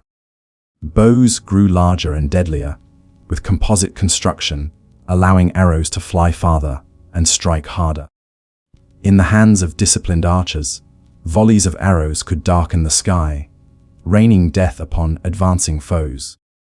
But it was the chariot that transformed Egyptian warfare. Introduced from the Near East, the chariot was a marvel of speed and power, a light wooden frame mounted on spoked wheels, pulled by a pair of swift horses. To ride upon one was to feel both the thrill of flight and the weight of destiny. Charioteers fought in pairs, one to guide the horses, the other to loose arrows with deadly precision. On the battlefield, their whirling wheels and thunderous charge could scatter infantry and turn the tide of war.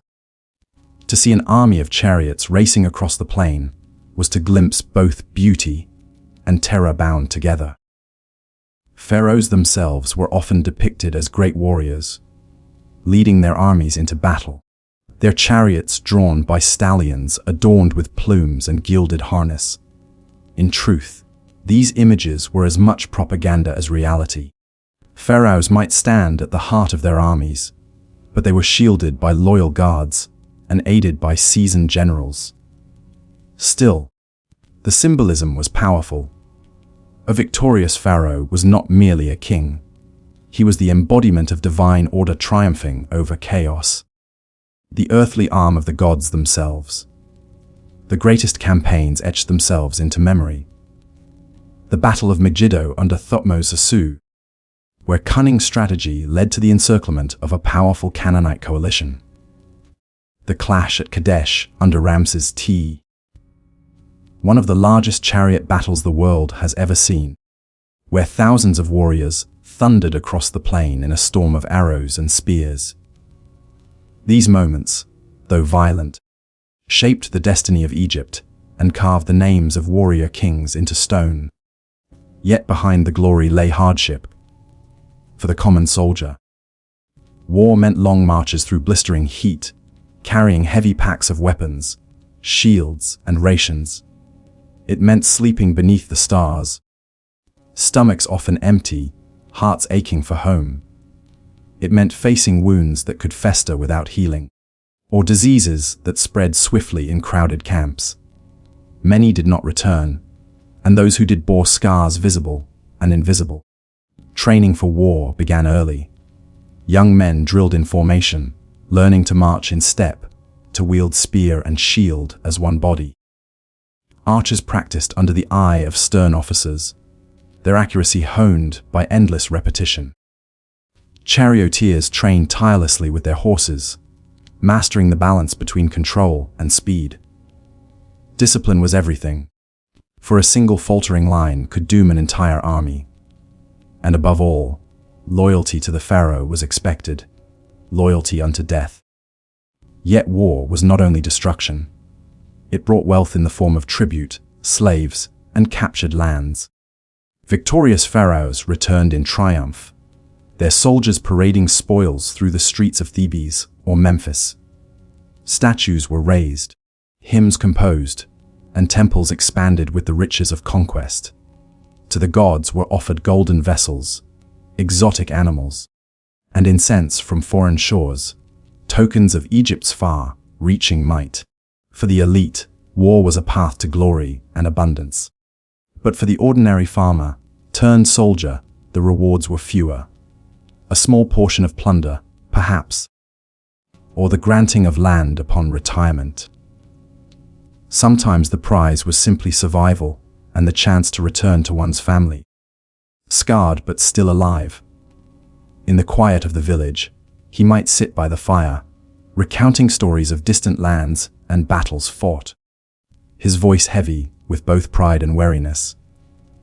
When night fell over Egypt's military camps, the noise of war softened into something more human. Soldiers shared bread and beer, sang songs to chase away fear, and stared at the stars, wondering if they would see another dawn. The Nile's waters glimmered not far away, a reminder of home, of the eternal cycle that went on even as men fought and fell. As you drift now towards sleep, imagine not the clash of blades, but the stillness that followed. The battlefield, silent after the storm. A chariot standing abandoned, its wheels half buried in sand. A shield resting against a stone, its owner long gone. In the hush of night, even war yields to peace, and the stars above shine, the same for conqueror and commoner alike. So let the warriors of Egypt fade into memory, their swords sheathed, their arrows spent, their footsteps echoing faintly across the desert sands. For though they lived by conflict, they, too, sought rest. And in that longing, we are not so different. In the golden light of dawn, the temples of ancient Egypt rose like mountains of stone, their colossal columns etched with stories of gods and kings. These were not merely buildings, but sacred bridges between earth and sky, places where humans could approach the divine. To walk through their vast courts and shadowed halls was to step into a living prayer, a world shaped by ritual, incense, and eternal belief. Religion was the heartbeat of Egypt, flowing through every season, every law, and every life. To the Egyptians, the gods were not distant abstractions, but living presences who watched over the Nile, the harvest, the stars, and even the breath of every man and woman.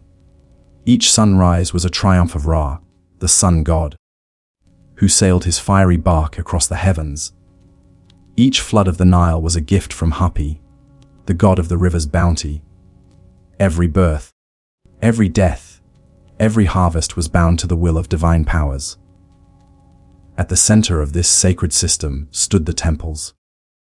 Unlike the small chapels for common worship, state temples were grand and imposing, built to honor the greatest gods and house their eternal presence on earth. These temples were not designed for crowds of worshippers. Rather, they were the private domain of the gods, cared for by priests who performed rituals on behalf of the entire nation. The journey into a temple mirrored the path from the human world to the divine. At the outer courts, sunlight streamed across open spaces where festivals and processions gathered. Beyond lay shaded halls of columns, carved with scenes of gods granting favor to kings. The further one walked, the darker and narrower the path became, until it ended in the sanctuary, where a statue of the god was kept in silence. Here, in this most secret chamber, the divine presence was thought to dwell. Few ever entered. Only the high priests and the pharaoh himself could approach the god statue directly. Every day, a cycle of rituals unfolded within those sacred walls. At dawn, priests awoke the god's image with prayers and hymns. The statue was washed, clothed in fine linen, and adorned with jewelry, as though it were a living sovereign. Offerings of bread, beer, meat, fruit, and incense were laid before it, the scents rising like whispers to heaven. Later, the offerings would be shared among the priests, but in the sacred moment, they belonged to the god alone. At sunset, the cycle reversed. The statue was undressed, bathed again, and returned to its shrine for rest. To the Egyptians, caring for the god in this way was essential, for the well-being of Egypt itself depended on the god's favor. Priests formed the lifeblood of the temple. They shaved their heads, bathed several times a day in sacred pools, and lived by strict rules of purity. Some were permanent servants of the temple, while others rotated in and out of service, returning to their villages when their duty ended. Their roles varied. Some carried out rituals, others managed temple lands, herds, and workers. For the temples were not just spiritual centers, they were also economic giants, owning vast estates, fields, and workshops. Grain, cattle, and wealth flowed into their storehouses, making them pillars of both religion and power. The pharaoh, too, held a central role in worship. Though priests performed the rituals, the king was considered the high priest of Egypt, the one chosen by the gods to maintain the balance of order and justice in the world. Temple walls often depict the pharaoh offering gifts to the gods, though in reality these daily acts were performed in his name. To Egyptians, the pharaoh's devotion ensured that the sun would rise, the Nile would flood, and life itself would endure. Festivals brought the gods out of their sanctuaries and into the sight of the people. During these grand occasions, The god's statue was placed in a gilded barki and carried on the shoulders of priests, paraded through temple courts or floated upon the Nile. Crowds gathered, cheering, singing, and offering prayers as they glimpsed their deity. Festivals were times of joy, filled with music, dance, and feasting. In such moments, the divine touched the lives of ordinary Egyptians, reminding them that the gods walked among them. Among the gods most revered were Ammon of Thebes, Osiris, the lord of the underworld, Isis, the great mother, and Hathor, the goddess of love and music. Each deity had its own temples, myths, and rituals, and each city championed its favored gods. Yet at heart, Egyptian religion was fluid, blending local traditions with state worship, weaving a tapestry of belief where every god had its place. Magic, too, was an inseparable thread of worship. Spells were spoken to protect the living, guide the dead, and heal the sick. Amulets shaped like the eye of Horus or the scarab beetle were worn for protection, believed to shield the wearer from harm. In temples, priests recited sacred texts, calling upon divine power to guard Egypt and maintain the harmony of the cosmos. To the Egyptians, magic was not superstition, but a natural extension of divine order, a gift given by the gods to humanity. At night, the gods themselves were thought to face peril. The sun god Ra sailed into the underworld, where he battled the serpent of chaos, Apophis. Each dawn, his victory brought light to the world once more. To the Egyptians, this eternal cycle was more than myth. It was a reassurance that even in darkness, order would prevail and life would continue. As centuries passed, temples grew ever larger. Karnak, with its forest of columns, remains one of the grandest religious complexes ever built, its stones echoing with the prayers of thousands of years. Luxor Temple glowed under the light of festival processions. Abu Simbel, carved into the cliffs, watched the sun rise in perfect alignment with its sanctuaries. These monuments still stand today, their hieroglyphs whispering of rituals long past. For the people of Egypt, temples were not just places of worship. They were the beating heart of culture, economy, and identity. They stood as eternal reminders that the gods were present, guiding and sustaining life. And as you drift into rest, imagine standing the towering pylons of a temple at dusk. Torches flicker, casting shadows upon painted walls. The scent of incense lingers in the air. The priests chant softly within, their voices rising like the hum of eternity. Beyond the sanctuary doors lies silence, the still presence of the divine. You turn toward the stars above, comforted by the thought that in Egypt, heaven and earth touched each other every day. In the vast sweep of Egyptian history, one figure towered above all others: the Pharaoh. To his people, he was not merely a king, nor simply a ruler of flesh and blood. He was something more profound, more sacred, the embodiment of the gods upon earth, the bridge between heaven and humanity. To speak of the Pharaoh was to speak of divinity walking in human form. This belief was not a metaphor. Egyptians truly saw their ruler as the child of the gods, born to uphold the delicate balance of the universe. His role was not only to command armies or collect taxes, but to maintain Mat, the eternal order of justice, truth, and harmony that sustained the cosmos.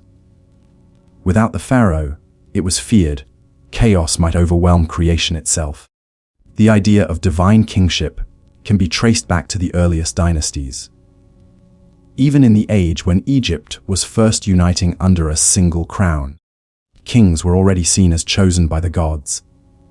By the Old Kingdom, the Pharaoh was directly identified with Horus, the falcon-headed sky god, protector of kingship. Upon his death, he became Osiris, lord of the underworld, while his successor embodied Horus once more. In this endless cycle, the Pharaoh was not one man, but the eternal presence of divine authority. Every aspect of the pharaoh's life reflected this sacred role. His coronation was not simply a political ceremony, but a religious transformation, an act by which a mortal man was reborn as a living god. Sacred oils anointed him, crowns heavy with meaning were placed upon his head, and priests proclaimed his divine right to rule. From that day forward, his words carried the weight of the gods, his actions shaping not only the fate of Egypt, but the very fabric of the universe. His clothing and regalia, too, spoke the language of eternity. The double crown, blending the white of Upper Egypt and the red of Lower Egypt, symbolized the unity of the land under his divine rule. The crook and flail, often shown crossed upon his chest, marked him as shepherd and protector of his people, while also reminding all that he held the power to nurture and to punish. Even his false beard, bound to his chin during ceremonies, linked him with the gods themselves, eternal and unchanging. Yet the life of a god king was not one of ease. With divinity came crushing responsibility. Every offering placed at a temple, every ritual spoken by a priest, was ultimately done in his name. If the Nile failed to flood, if famine struck, if enemies threatened Egypt's borders, the pharaoh was held accountable. His sacred duty was not simply to rule, but to guarantee the survival of the world. It was a burden few men could carry without strain. Still, to his people, the pharaoh's presence was reassuring. His image was carved into colossal statues, gazing serenely across temples and cities, a reminder of divine protection. His name, written in a cartouche, was itself a magical safeguard, believed to endure for eternity. Even when the king himself was far away, these symbols bound him to his subjects, reassuring them that the gods had not abandoned their land. In religious rituals, the pharaoh stood at the center. Officially, it was he who entered the sanctuary to present offerings to the gods, to burn incense, to recite sacred hymns. In practice, priests performed these acts on his behalf, but the belief remained. All worship flowed through him. He was the high priest of Egypt, the one true mediator between humans and the divine. Without his presence, the temples would fall silent, and the gods would turn away. His role extended beyond temples into every corner of Egyptian life.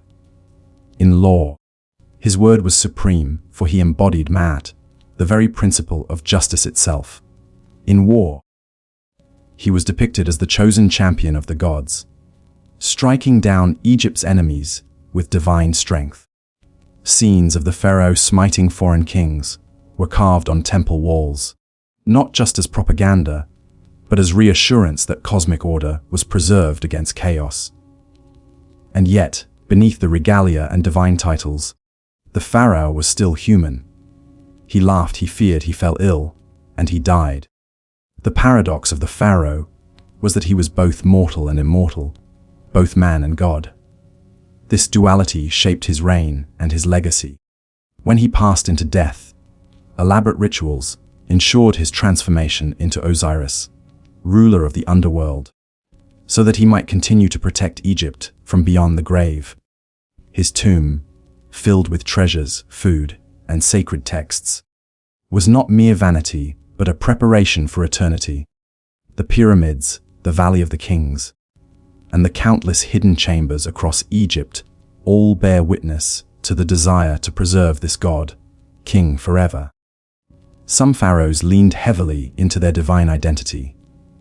Akhenaten, for example, declared himself the sole prophet of Aten, the sun disk, reshaping Egypt's religion around his personal vision of divinity. Others, like Ramses II, covered Egypt with statues and inscriptions proclaiming their eternal godhood. Yet there were also rulers who struggled under the weight of expectation, their reigns marked by unrest or weakness, reminding all that beneath the crown, they were still flesh and blood. For the ordinary Egyptian, the pharaoh was both distant and near. Few would ever see him in person, Yet his name was invoked in prayers, his face gazed down from statues, and his rule shaped their every harvest and festival. To believe in him was to believe in the order of the world itself. Even in times of hardship, when dynasties fell or foreign invaders came, the idea of the pharaoh endured. For Egypt could not imagine life without its living God. As you drift now into sleep, picture the pharaoh in his sacred regalia. The sun gleams upon his golden crown, falcons spread their wings to protect him, and priests chant hymns as incense curls upward into the sky. His eyes, serene and eternal, gaze not only across his kingdom, but into eternity itself. In him, the gods and the people are bound together, earth and heaven joined by a single figure. The Nile flows quietly beyond the temple walls. The stars turn slowly overhead, and the living God, the Pharaoh of Egypt, remains at the center of it all. Guardian of balance, protector of life, and eternal presence in a world that never sleeps. When we imagine a pharaoh, it is easy to picture him alone, seated upon a golden throne, commanding armies, presiding over rituals, a solitary figure embodying the gods. But the truth of royal life was far richer and more intricate. Behind the king stood a family of immense influence, a sprawling court filled with courtiers, advisors, scribes, and servants, each playing their part in sustaining the illusion of divine order. The royal household was not merely a private family. It was the beating heart of Egyptian politics and culture. The queen, the king's children, the extended relatives, and the courtiers who surrounded them all played vital roles in the kingdom's stability. Their lives were steeped in ritual and duty, but also touched by human emotion, love, rivalry, jealousy, and ambition. At the center of this world stood the queen, often referred to as the great royal wife. Her role was more than symbolic. She was the visible partner of the pharaoh, a woman whose presence carried divine significance. In ceremonies, she might be depicted alongside him, wearing her own regal crown, offering to the gods as his equal. Some queens wielded enormous power in their own right, advising their husbands, influencing policies, and, in rare cases, even ruling Egypt as pharaohs themselves. Eleanor of Aquitaine may belong to medieval Europe, but in Egypt, powerful royal women had their own long tradition. Think of Hatshepsut, who boldly declared herself king, donning the false beard of Pharaoh and commissioning temples and monuments across the land. Or Nefertiti, whose image still gazes out from one of history's most famous busts, her serene face symbolizing elegance and strength. These women were more than companions. They were guardians of dynasties, keepers of stability, and sometimes the very rulers of Egypt themselves. The children of the pharaoh lived in a world both privileged and perilous. Princes and princesses were born into luxury, but also into the heavy weight of expectation. A prince might be trained in governance, learning the sacred texts, military strategy, and the art of diplomacy. His every step was shadowed by the possibility that one day he would ascend the throne. For princesses, marriage was often their destiny. Not for romance, but for politics. A royal daughter might be wed to a powerful nobleman or even a foreign king, her marriage sealing alliances and securing Egypt's place in the wider world. But life in the palace was not always harmonious.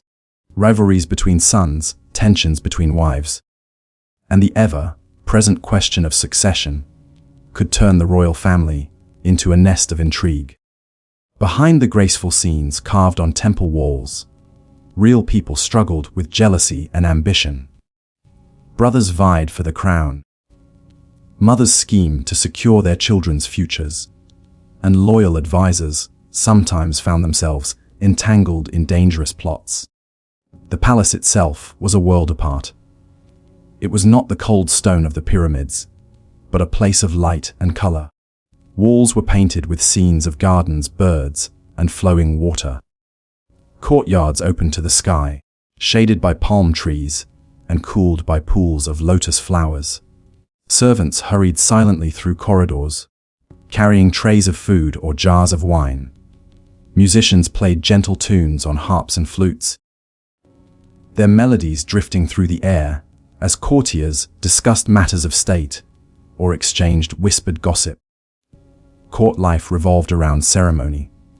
Every day had its rhythm, the pharaoh receiving petitions, scribes presenting records, priests reading omens, foreign envoys arriving with gifts. Yet beneath the grandeur, there was also a quiet intimacy. The pharaoh's family shared meals together, celebrated festivals, and gathered for religious rituals. They too sought joy and comfort, finding solace in laughter, games, and the bonds of kinship. For the courtiers who served within these walls, life was a delicate balancing act. To serve the pharaoh was the highest honor, but it was also fraught with risk. A misplaced word, a failed duty, or a hint of disloyalty could mean exile, or worse. Yet for those who succeeded, the rewards were great. Scribes who recorded royal decrees gained prestige. Generals who led the king's armies earned wealth and status. And priests who served in the royal temples wielded spiritual power over the entire nation. Some courtiers left their names inscribed upon tombs, boasting of their closeness to the pharaoh.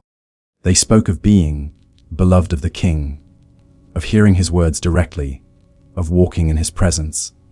To them, proximity to the pharaoh was not only a political advantage, it was a form of sacred blessing, a touch of divinity reflected upon their own lives. Even amidst this glittering circle, moments of fragility shone through.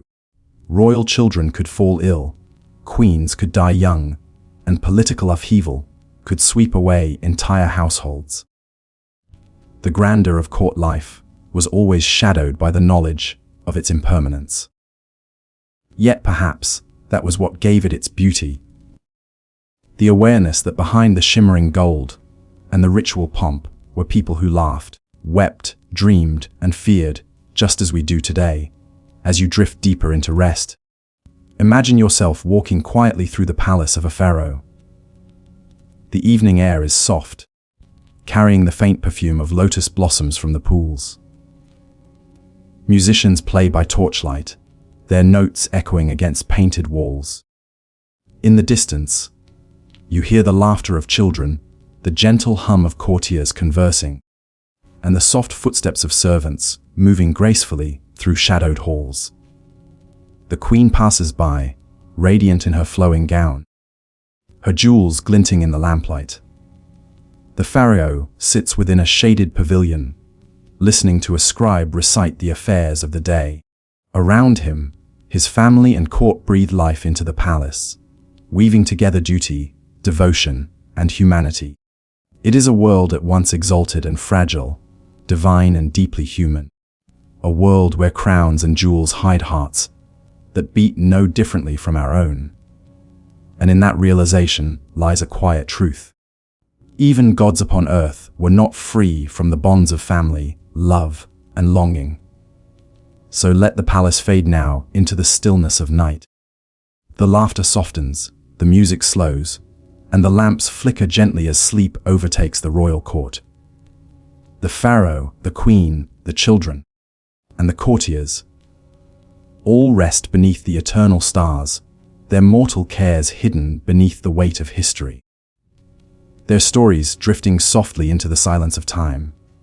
When we think of ancient Egypt, our minds often leap to pyramids, vast stone mountains rising from the desert, monuments to eternity. Yet for all their grandeur, these were not the places where kings lived their daily lives. The pharaohs and their families did not sleep in stone tombs, but in palaces. Magnificent yet fragile structures that once thrummed with life, but have mostly vanished from the sands. Unlike the pyramids, built to endure forever, the palaces were meant for living. and because they were made of mud brick and wood. They melted back into the earth long ago, leaving only traces, whispers of what once was. To imagine these palaces is to conjure a world of beauty and movement. They were not bare, grey blocks, but spaces of light, colour, and sound. Picture vast courtyards, paved with stone, shaded colonnades painted with vibrant scenes, and pools of water reflecting the endless Egyptian sun. The walls, rather than being left plain, were decorated with murals of plants, animals, and gods. Gardens were planted with sycamores, palms, and flowering vines, filling the air with fragrance. In the evenings, the scent of lotus blossoms would drift over the courtyards, mingling with the faint notes of harp strings, played by court musicians. One of the most famous royal residences was the Palace of Amarna, built by Pharaoh Akhenaten in the 14th century BC. It was part of his grand new city, Akhetaten, dedicated to the worship of the Aten, the sun disk. The palace was unlike anything Egypt had seen before, a sprawling complex of audience halls, gardens, and private chambers. Its walls were painted with bright images of birds in flight, blossoming trees, and the golden rays of the Aten descending upon the king and queen. Here, Akhenaten and Nefertiti raised their daughters, walking among courtyards filled with fountains and pools. Though the city was abandoned after Akhenaten's reign, fragments of painted plaster survive, giving us tantalizing glimpses of the palace's vibrancy. But Amarna was not the only seat of luxury. In Thebes, Egypt's great religious capital, royal palaces stood close to the mighty temples of Karnak and Luxor. These palaces allowed pharaohs to participate in festivals, receive foreign dignitaries, and oversee the rituals that bound their rule to the gods. They were built not for eternity, but for function and spectacle. The materials may have been fragile, but the impression they created was lasting. Rooms with painted ceilings that resembled starry skies, pillars shaped like blooming papyrus, and gardens designed as miniature Edens in the desert. Royal palaces were not just homes. They were the beating heart of governance. Within their halls, scribes bent over scrolls, recording taxes and decrees. Officials debated matters of law and trade. Foreign envoys, carrying gifts of gold, ivory, and exotic animals, were ushered into audience chambers to kneel before the pharaoh. The palace was a stage upon which the drama of empire unfolded. Each hall and chamber designed to remind visitors of Egypt's wealth and divine order. Architecture in these palaces had a language of its own. Wide open courtyards symbolized openness to the sun and sky, a connection between earth and heaven. Pillars shaped like papyrus and lotus plants echoed the sacred Nile, the source of life. Doorways were aligned with celestial movements, so that light would flood the halls in dramatic ways at certain times of year. These were not just places to live, but places that embodied cosmic harmony. To step inside was to enter a space that linked the pharaoh to both gods and nature. Even the private quarters reflected this blend of elegance and symbolism. In the pharaoh's chambers, beds were carved from wood and strung with woven fiber, covered with fine linen. Low stools and small tables were placed carefully, their legs often shaped like animal forms, lions, bulls, or gazelles.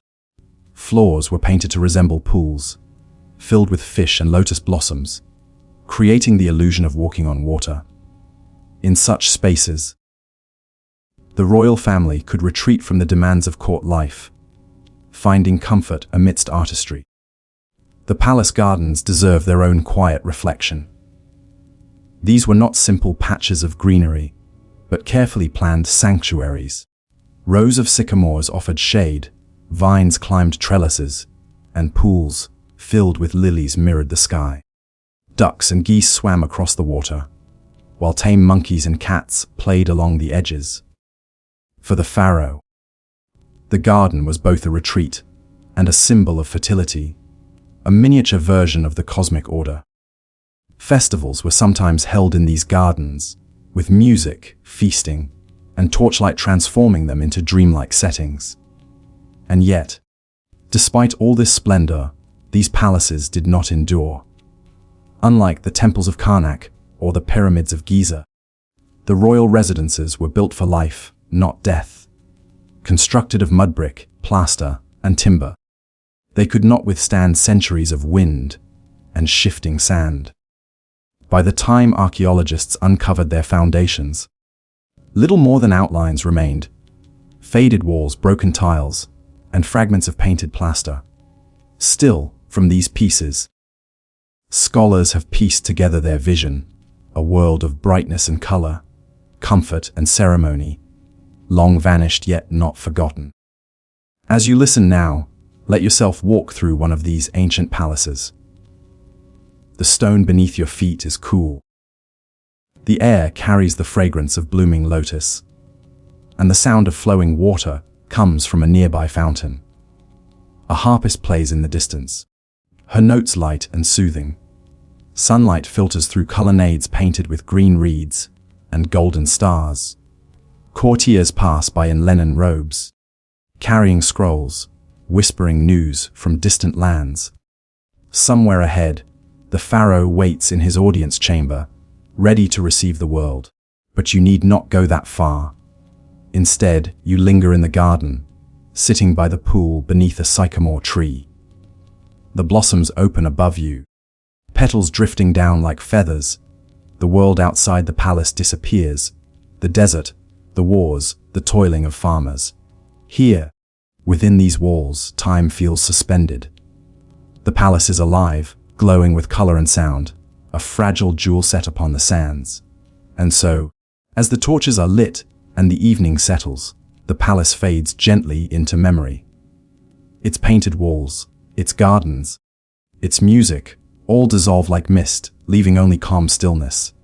You rest as the kings once rested, surrounded by beauty that now drifts softly into the eternal silence of history.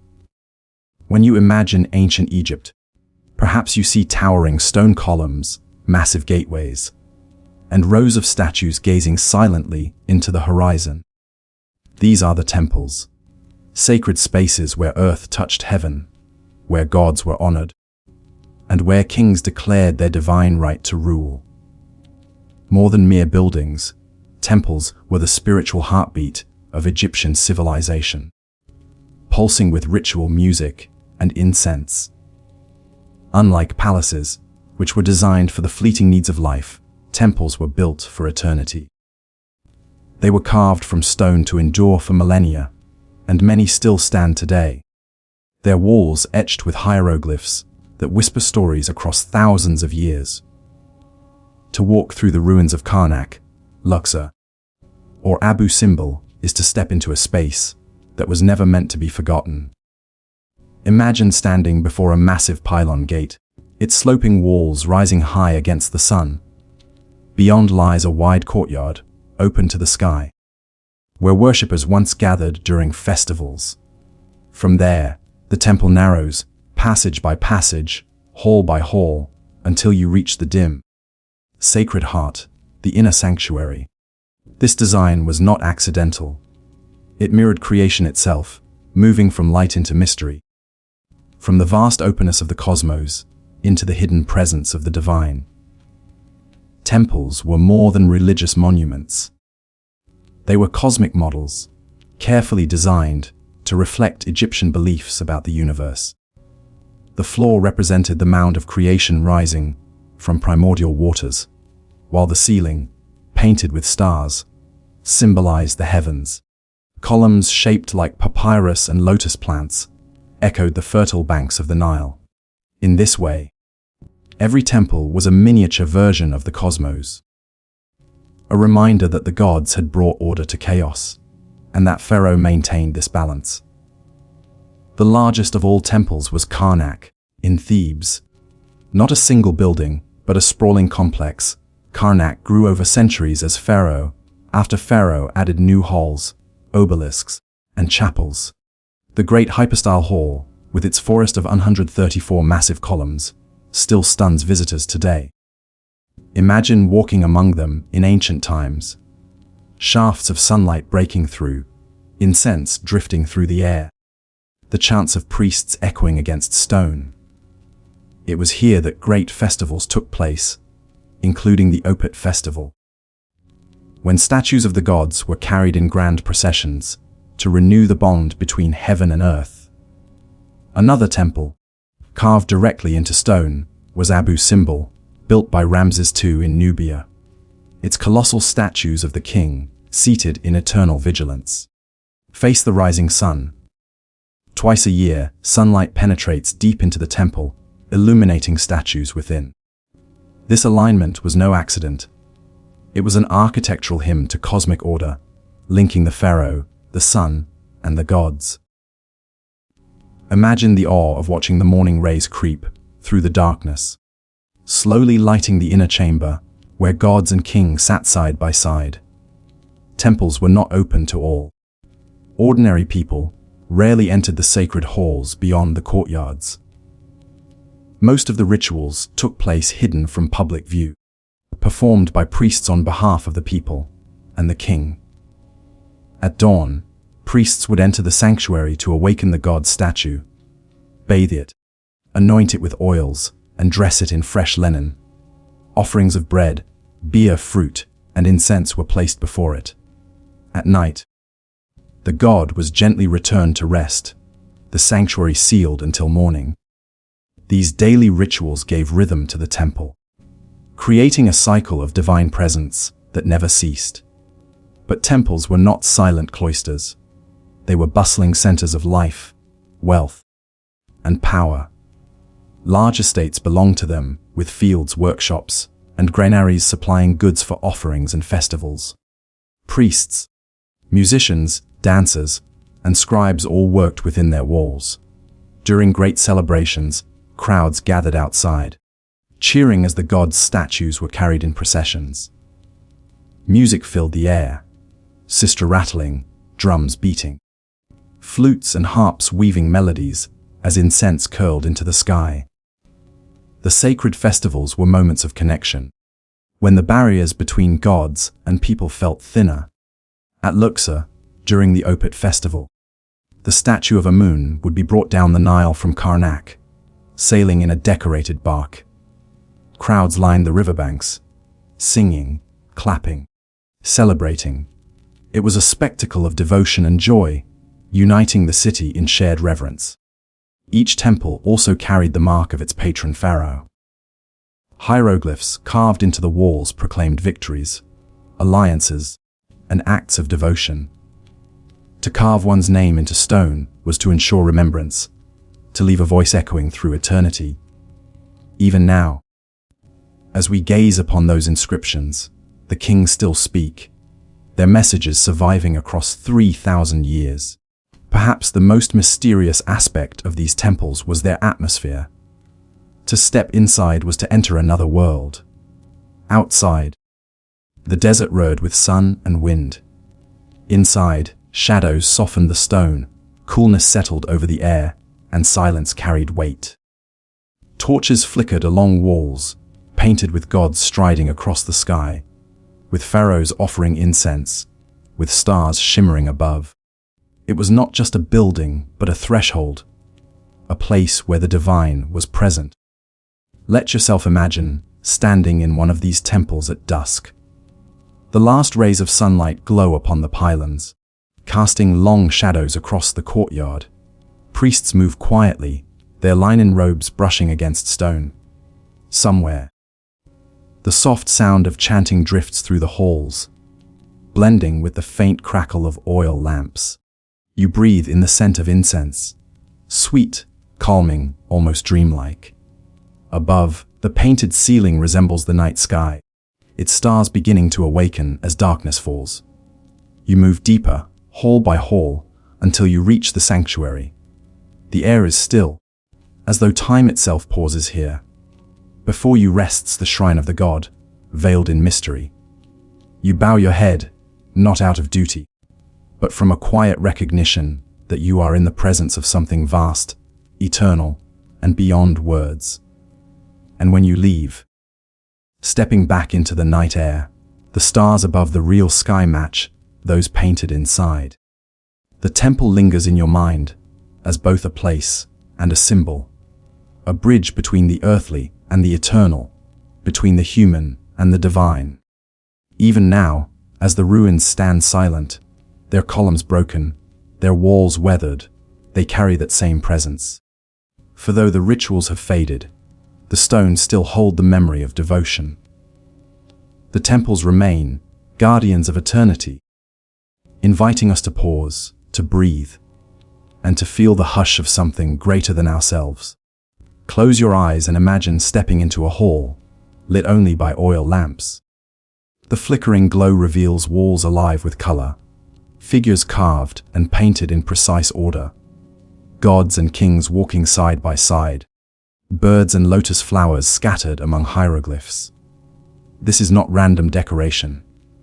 In ancient Egypt, art was never created merely for beauty. Every line, every color, every gesture carried meaning. It was language, prayer, and memory woven into form. To the Egyptians, art was a way of preserving truth.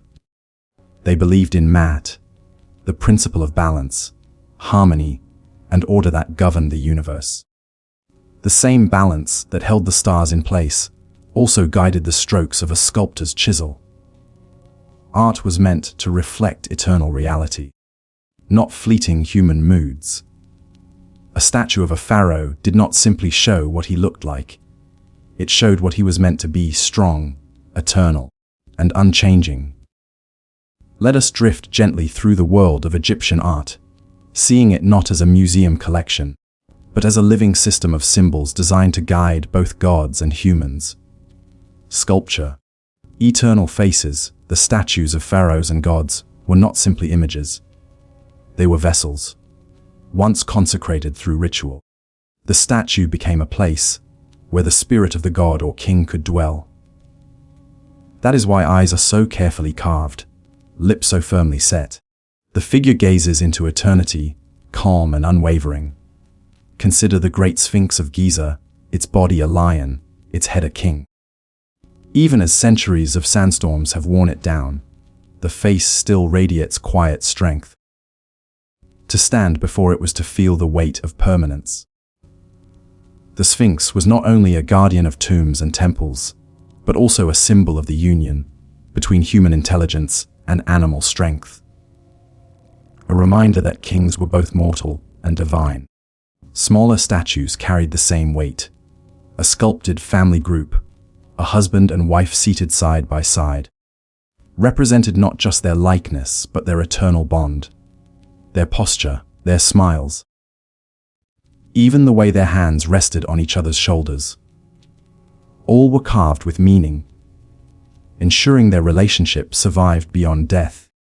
Painting, the language of walls. Egyptian paintings were not meant to trick the eye or imitate life with shadows and perspective. Instead, they followed a strict code. The head might be shown in profile, the eyes in full view, the torso turned forward, and the legs again in profile. This may seem unusual to us, but to the Egyptians it was not about realism. It was about completeness. By showing each part in its most recognizable angle, the painter created a figure that was whole and eternal. Color, too, was symbolic. Men were often painted with darker, reddish-brown skin, women with lighter, golden tones. This was not necessarily about appearance, but about roles and symbolism. Red represented vitality and life. Gold suggested divinity, the flesh of the gods. Blue stood for the life, giving waters of the Nile and the heavens above. Green symbolized fertility, rebirth. And Osiris, the god of the afterlife. To paint was to encode meaning directly into color. Close your eyes and imagine stepping into a hall, lit only by oil lamps. The flickering glow reveals walls alive with color, figures carved and painted in precise order, gods and kings walking side by side, birds and lotus flowers scattered among hieroglyphs. This is not random decoration. In ancient Egypt, art was never created merely for beauty. Every line, every color, every gesture carried meaning. It was language, prayer, and memory woven into form. To the Egyptians, art was a way of preserving truth. They believed in Ma'at, the principle of balance, harmony, and order that governed the universe. The same balance that held the stars in place also guided the strokes of a sculptor's chisel. Art was meant to reflect eternal reality, not fleeting human moods. A statue of a pharaoh did not simply show what he looked like. It showed what he was meant to be: strong, eternal, and unchanging. Let us drift gently through the world of Egyptian art, seeing it not as a museum collection, but as a living system of symbols designed to guide both gods and humans. Sculpture. Eternal faces, the statues of pharaohs and gods, were not simply images. They were vessels. Once consecrated through ritual, the statue became a place where the spirit of the god or king could dwell. That is why eyes are so carefully carved, lips so firmly set. The figure gazes into eternity, calm and unwavering. Consider the great Sphinx of Giza, its body a lion, its head a king. Even as centuries of sandstorms have worn it down, the face still radiates quiet strength. To stand before it was to feel the weight of permanence. The Sphinx was not only a guardian of tombs and temples, but also a symbol of the union between human intelligence and animal strength. A reminder that kings were both mortal and divine. Smaller statues carried the same weight. A sculpted family group, a husband and wife seated side by side, represented not just their likeness but their eternal bond. Their posture, their smiles, even the way their hands rested on each other's shoulders. All were carved with meaning, ensuring their relationship survived beyond death. Painting.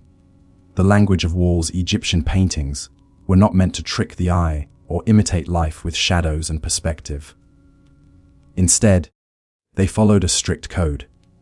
The head might be shown in profile, the eyes in full view, the torso turned forward, and the legs again in profile.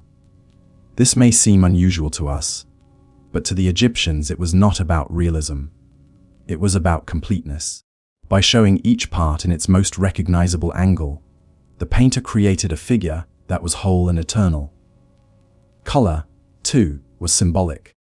Men were often painted with darker, reddish-brown skin, women with lighter, golden tones. This was not necessarily about appearance, but about roles and symbolism. Red represented vitality and life. Gold suggested divinity, the flesh of the gods. Blue stood for the life, giving waters of the Nile and the heavens above.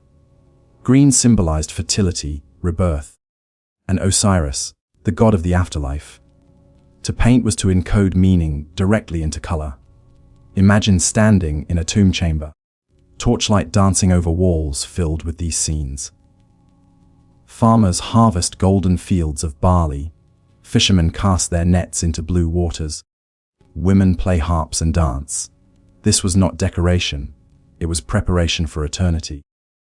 The tomb owner expected to live these scenes forever in the afterlife. The walls were not mere pictures, but portals into a world that would sustain the soul beyond death. Hieroglyphs. Words as art. Even the very writing system of Egypt was art. Hieroglyphs, sacred carvings, were pictures of birds, reeds, eyes, and animals, each carrying both sound and meaning. To write a name in hieroglyphs was not just communication. It was creation. As long as your name was written somewhere, you could live on. That is why pharaohs inscribed their names on temple walls, obelisks, and statues. But hieroglyphs were more than words. They were art in themselves. Look closely at the walls of Karnak or Luxor, and you'll see lines of symbols arranged with precision, their forms as elegant as any painting.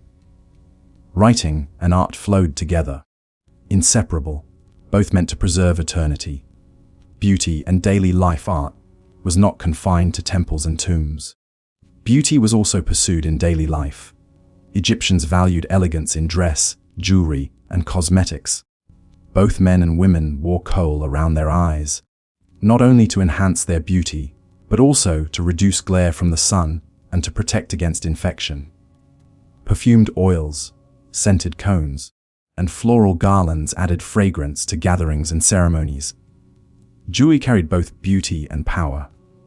Amulets shaped like scarabs, ankhs, and the Eye of Horus were worn not just as adornments but as protection. Gold, turquoise, lapis lazuli, each gemstone carried symbolic meaning. Wearing them was as much a spiritual act as a fashion choice. Symbolism in animals and nature. To the Egyptians, animals were not just creatures of the natural world. They were symbols of divine qualities. The falcon represented Horus, the sky god. The ibis symbolized Thoth, the god of wisdom. The cat was sacred to Bastet, the goddess of home and protection. Lotus flowers symbolized rebirth, blooming anew each day with the rising sun. The papyrus plant symbolized Lower Egypt, while the lotus stood for Upper Egypt. When both appeared together in art, they represented unity, the joining of two lands into one kingdom. Every element of art was carefully chosen, layered with meaning. Nothing was random. Art as prayer at its heart. Egyptian art was an act of devotion. Whether it was a temple relief, a tomb painting, or a small amulet, each work was meant to connect the earthly with the divine. Art was a bridge, a way to speak to gods, to secure a place in eternity, to preserve balance. Imagine once more walking into a temple hall. The columns rise like papyrus stalks, painted ceilings glow with stars, and walls are covered with images of the king offering incense to the gods. You hear the soft echo of footsteps, the gentle murmur of a priest's chant. The air smells faintly of resin and oil. In this space, art is not silent, it speaks. It blesses. It guards. It comforts. It preserves.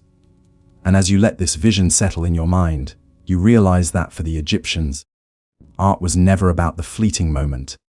It was about eternity, about ensuring that order, beauty, and life would endure forever. Close your eyes and picture the Egyptian desert at dawn. The air is cool and still, the horizon tinged with pale gold, as the first rays of the sun stretch across the sand. In the distance, a line of soldiers marches, their spears catching the light, their shields strapped firmly to their backs. The rhythmic sound of sandals on packed earth blends with the neighing of horses and the creak of wooden chariots. These are the warriors of ancient Egypt, guardians of the Nile and defenders of the Pharaohs' realm.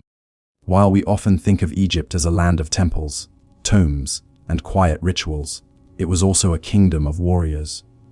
For centuries, pharaohs ruled not only with crowns and ceremonies, but with armies and conquests. To wear the double crown of Upper and Lower Egypt meant carrying the heavy responsibility of protection. The pharaoh was the supreme commander, the divine general, the one who kept chaos at bay. The birth of Egyptian warfare. In the earliest days of Egyptian history, battles were fought with simple tools, clubs, bows, and spears. Wars were often local, waged between neighboring towns or regions along the Nile. But as Egypt grew into a unified kingdom, so too did its armies. By the time of the Middle Kingdom, Egyptian warfare had taken on a more organized form. Soldiers were grouped into divisions, each with its own banner and symbol. These divisions were often named after gods: Horus, Amun, Ra, turning every army into a sacred force.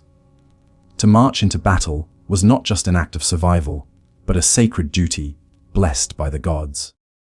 The arrival of the chariot, perhaps the most dramatic shift in Egyptian warfare, came with the arrival of the Hyksos, a foreign people who swept into the delta during the Second Intermediate Period. They brought with them new technologies.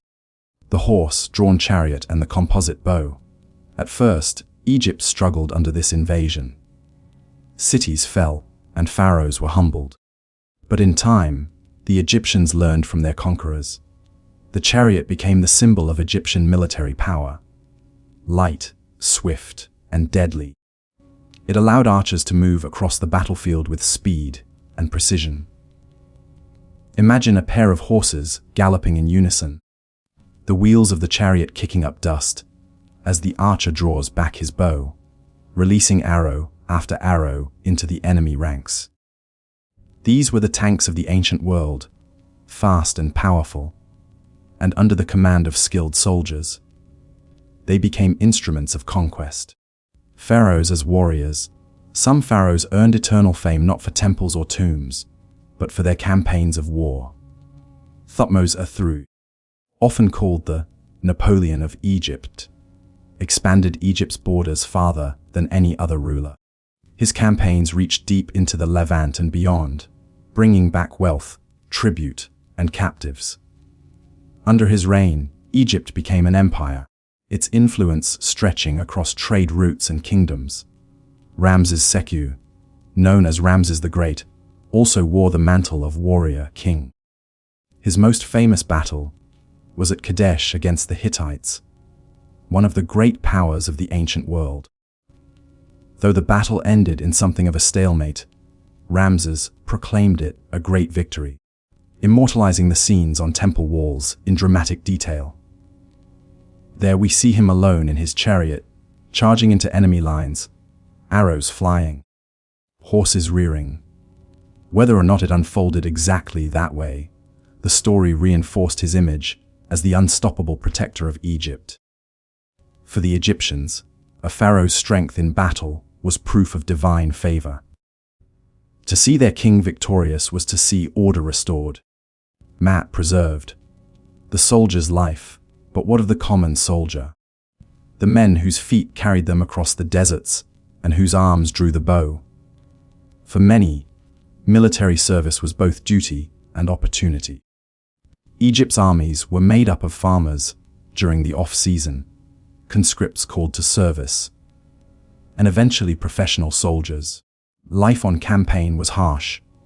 Soldiers marched long distances, carrying supplies, sleeping under the open sky, and facing enemies in foreign lands, yet there were rewards. Victorious campaigns often brought spoils of war, gold, livestock, exotic goods, and sometimes land. For a farmer, military service might offer a path to advancement, a chance to rise through loyalty and bravery. Songs and poems were written about soldiers, some warning of the dangers, others praising the honor of serving the pharaoh. For many, the call of the drum and the cry of the trumpet meant leaving behind the Nile's gentle rhythms for the uncertainty of battle. Conquest and tribute. Egypt's empire was not built on battle alone, but also on the tribute it secured.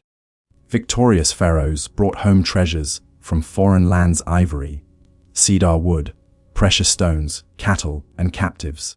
Foreign princes were taken as hostages, trained in Egypt, and sent back to rule as loyal allies.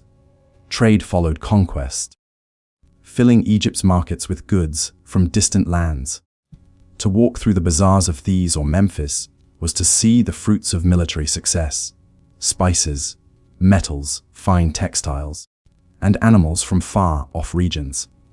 Yet conquest also brought challenges. Rebellions had to be suppressed, borders defended, and enemies kept at bay. The life of a conqueror was one of constant vigilance. The symbolism of war for the Egyptians. War was not only a practical necessity, but a spiritual act. The pharaoh, as the embodiment of Maat, was charged with defeating Ifrit, chaos, disorder, and darkness. Every enemy defeated was another blow against chaos. Every victory reaffirmed the balance of the cosmos.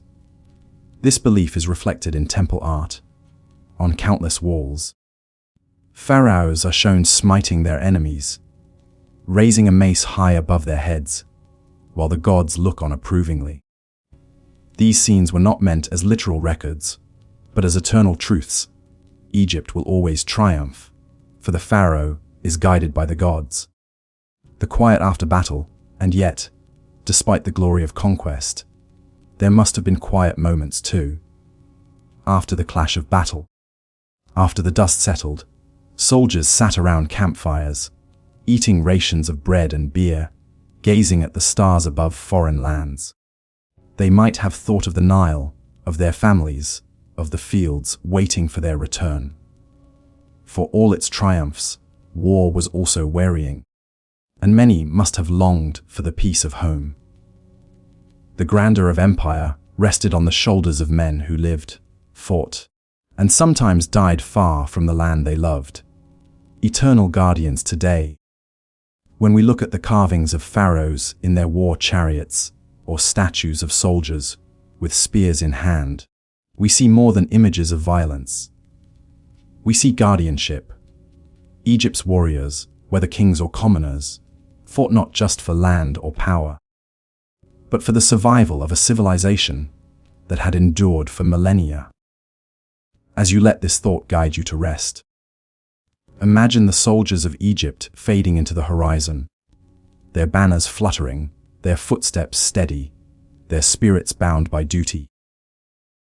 They march not only into battle but into memory, carrying with them the eternal role of protectors of the Nile. The Nile Valley was not always a place of toil, hardship, and struggle.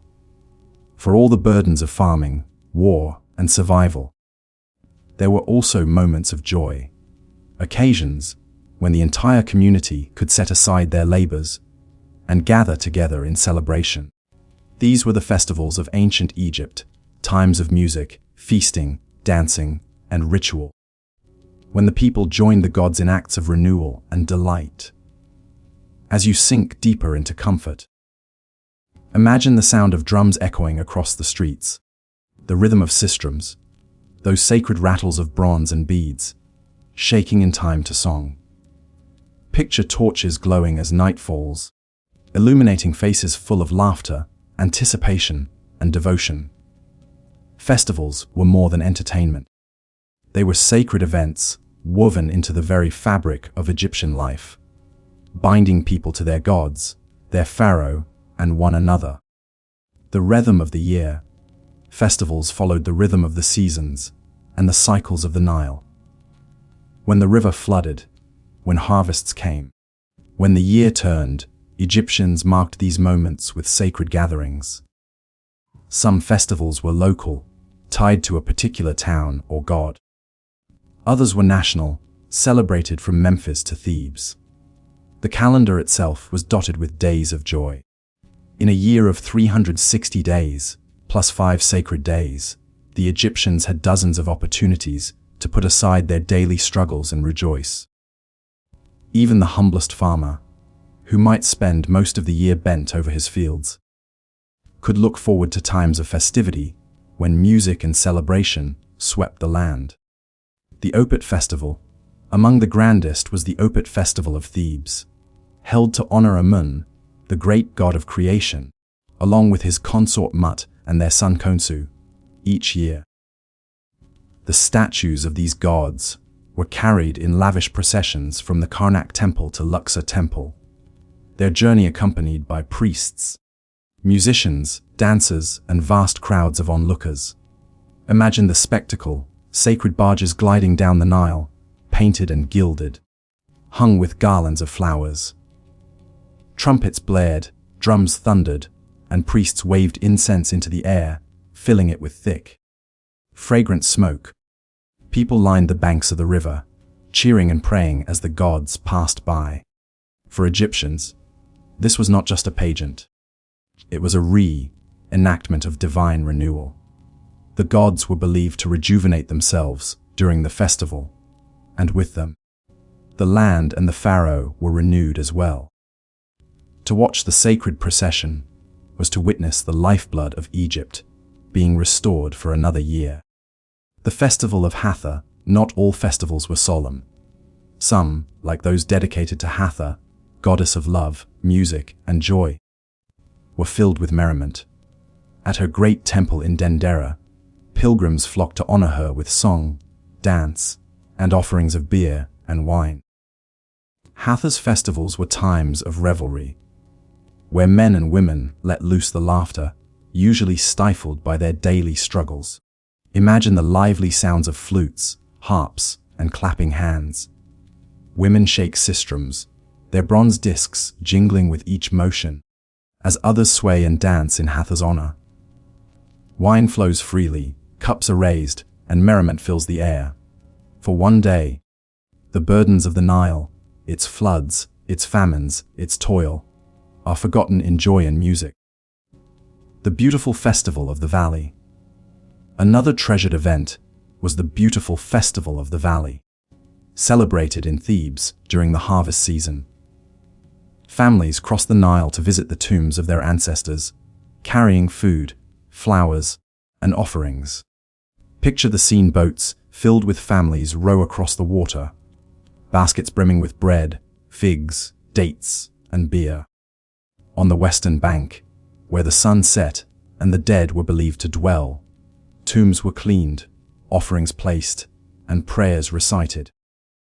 After honoring their ancestors, the living sat down to enjoy their feasts, eating and drinking in the very presence of the departed. In these moments, death and life were joined. The Egyptians believed their loved ones were not truly gone, but lived on in the field of reeds. The festival was both remembrance and reunion, a reminder that family bonds extended beyond the grave. Food and drink. No festival would be complete without a feast, and Egyptian festivals overflowed with food and drink. Bread was the staple, baked in many shapes and flavored with honey, dates, or herbs. Beer, the drink of the people, was brewed in great vats and poured freely. Wealthier households might add roasted goose, beef, or fish, while everyone enjoyed fruits like figs, grapes, and melons. Imagine the smell of roasting meat mingling with the sweetness of honey cakes. Picture families seated on mats, passing platters of bread and jars of beer, children laughing, elders telling stories. In the glow of torchlight, the feast was as sacred as it was joyous, for to eat and drink together was to share in the blessings of the gods. Music and dance. At the heart of every festival was music. Harps, flutes, lutes, and drums set the rhythm, while voices rose in hymns and songs. The sistrum, sacred to Hathor, added its rattling, shimmering sound, believed to soothe the gods and drive away evil. Dancers performed in temples and streets alike, some in graceful ritual movements, others in lively acrobatics. Priests led chants, and sometimes entire crowds joined in, clapping hands, stomping feet, creating a living wave of rhythm and devotion. For the Egyptians, music was not mere entertainment. It was prayer, offering, and joy combined. Each note, each beat, brought them closer to their gods. A break from hardship, for peasants who worked endlessly in the fields, or laborers who toiled on building projects. Festivals were a precious reprieve. These moments allowed them to rest, reconnect with community, and feel the warmth of shared joy. For one day or several, worries of hunger, debt, or illness were set aside, replaced by laughter, music, and fellowship. Children ran through the crowds, their hands sticky with honey cakes. Lovers found each other among the torches and music. Elders sat in circles, remembering festivals of their youth. In these moments, Egypt was not divided by wealth or rank, but united in celebration. Eternal joy, though the centuries have passed. Echoes of Egypt's festivals linger in the ruins of their temples. The walls of Karnak still bear carvings of processions, dancers, and feasts. The inscriptions of tombs still speak of music and joy. And perhaps, in the stillness of the night, if you close your eyes, you can almost hear the faint echo of a drum, the shimmer of a sistrum, the laughter of a festival crowd. These were the moments when the Egyptians touched eternity, when life was not toil but joy, and the gods themselves seemed to dance among them, So as you drift now towards sleep, imagine yourself among them, a cup of beer in your hand, music in the air, the warmth of friends and family at your side. The festival lights glow, the Nile reflects the stars, and for a while, all is well. When we think of ancient Egypt, towering pyramids and golden tombs often come to mind. Yet beneath the grandeur of kings and gods, most Egyptians lived quiet lives, shaped by the warmth of family and the tender bonds of love.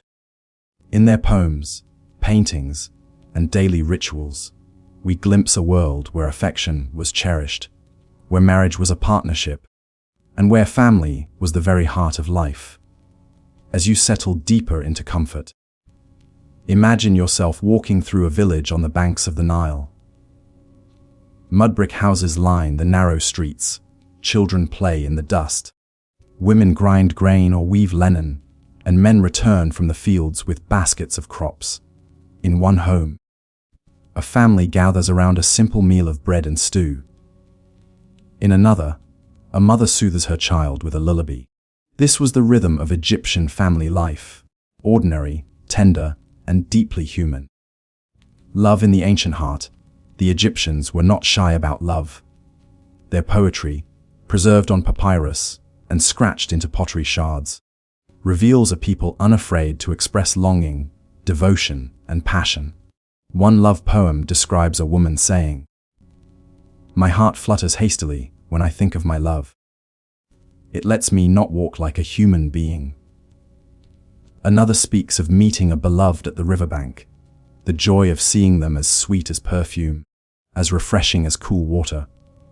These words remind us that even thousands of years ago, Egyptians felt love as we do, intense, overwhelming, joyful, and sometimes bittersweet. Marriage as partnership, marriage in Egypt, was not a religious sacrament, but a practical and personal union. There were no elaborate wedding ceremonies recorded, no binding vows before priests.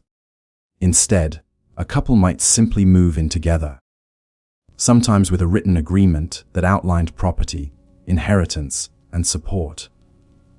Yet beyond the practical, there was affection. In paintings, husbands and wives are often shown seated together, their arms draped around each other's shoulders, hands clasped in gestures of intimacy. These quiet images reveal marriages not just of duty, but of tenderness. Marriage was built on mutual support. A wife might manage the household, weaving linen, baking bread, and raising children, while her husband worked the fields or practiced a trade. But women were not powerless. They could own property, inherit wealth, and even initiate divorce. A wife in Egypt had rights rare in the ancient world, making her an equal partner in many ways. Children and inheritance children were central to family life, both as joy and necessity. A child carried the family line, inherited land or trade, and ensured offerings would be made to ancestors in the afterlife. The birth of a child was celebrated with gratitude, often invoking the protection of Tauret, the hippopotamus goddess of childbirth, and Bez, the dwarf god who guarded mothers and infants. Amulets were placed near the bed to keep away harm, and mothers whispered protective spells over their newborns. Imagine the tenderness of those moments. A mother rocking her child in a woven cradle, a father teaching his son to fish in the Nile, an older sister braiding her younger sibling's hair. These small, timeless acts connected generations and carried families forward through the centuries. The role of parents, fathers, were expected to provide, but they also taught wisdom. Many papyri preserve instructions from fathers to sons, advising them to live with honesty, respect, and discipline. One father counseled, "Do not be arrogant because of your knowledge, but take counsel with the ignorant as with the wise." Mothers were often the heart of the household. They prepared meals, cared for children, and held the family together.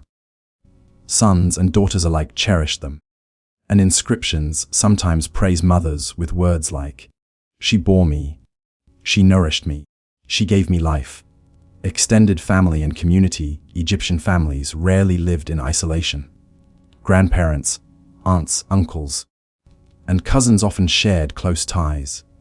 In villages, neighbors functioned almost as extended kin, sharing food during hard times and supporting one another in work and celebration alike.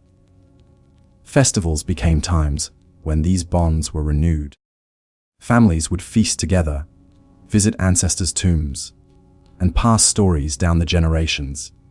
Through family and kinship, the Egyptians found belonging, continuity, and identity. Love beyond life. Family love did not end with death. Egyptians believed the bond between parent and child, husband and wife, endured into eternity. Tomb inscriptions often show couples seated side by side, sharing a meal in the afterlife, or parents welcoming their children into the field of reeds. Even offerings left at tombs, bread, beer, flowers, and prayers, were acts of continuing love. They were gifts not only of sustenance but of remembrance, ensuring the dead were never forgotten. Tender images. When we look at the art of Egypt, the intimacy of family life is everywhere. A mother holds her child close on her lap. A wife and husband are painted in vibrant colors, their hands entwined. Children stand at their parents' feet, tiny fingers reaching upward. These are not grand gestures of power, but quiet portraits of human connection.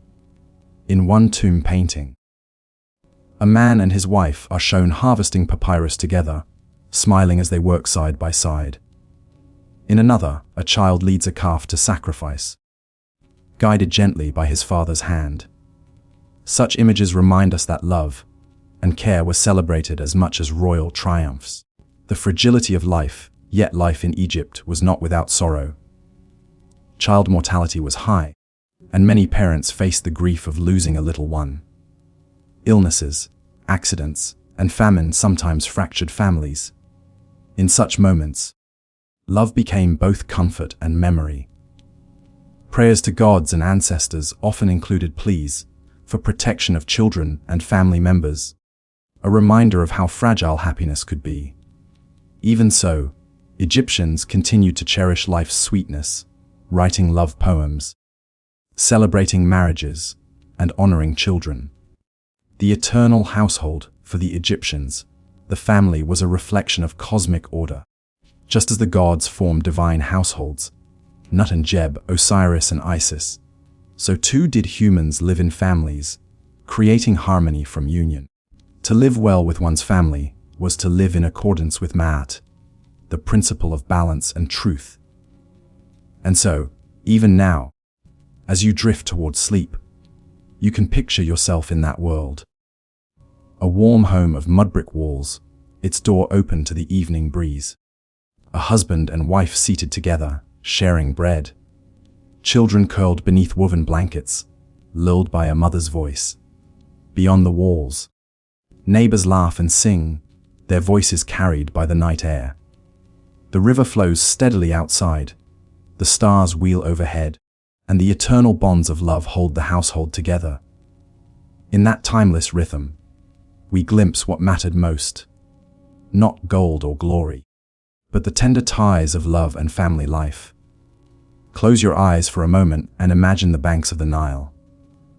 The sun is low, painting the river in shades of gold. A woman carries a basket of figs on her head, walking steadily toward her home. Another kneels at the water's edge, washing linen. Nearby, a priestess tends a small shrine, offering incense to a goddess. In every corner of life, women were present, not only as mothers and wives, but as workers, landowners, priestesses, and even rulers. Unlike in many other ancient civilizations, women in Egypt held a surprisingly respected position. They were not hidden away, nor completely dependent on men. Instead, they were recognized as individuals with legal rights, economic power, and spiritual influence. Tonight, as we drift gently through history, let us uncover the many roles women played, and how they shaped the land of the pharaohs in ways both quiet and profound. Legal rights and independence. In ancient Egypt, women enjoyed freedoms that were unusual for the ancient world. They could own property, inherit land, sign contracts, and even bring cases to court. A woman could buy and sell goods, manage estates, and pass her possessions on to her children. This legal independence gave Egyptian women a kind of equality rare in history. They were not confined to their husband's shadow. If a marriage ended, they could divorce and still keep property or wealth.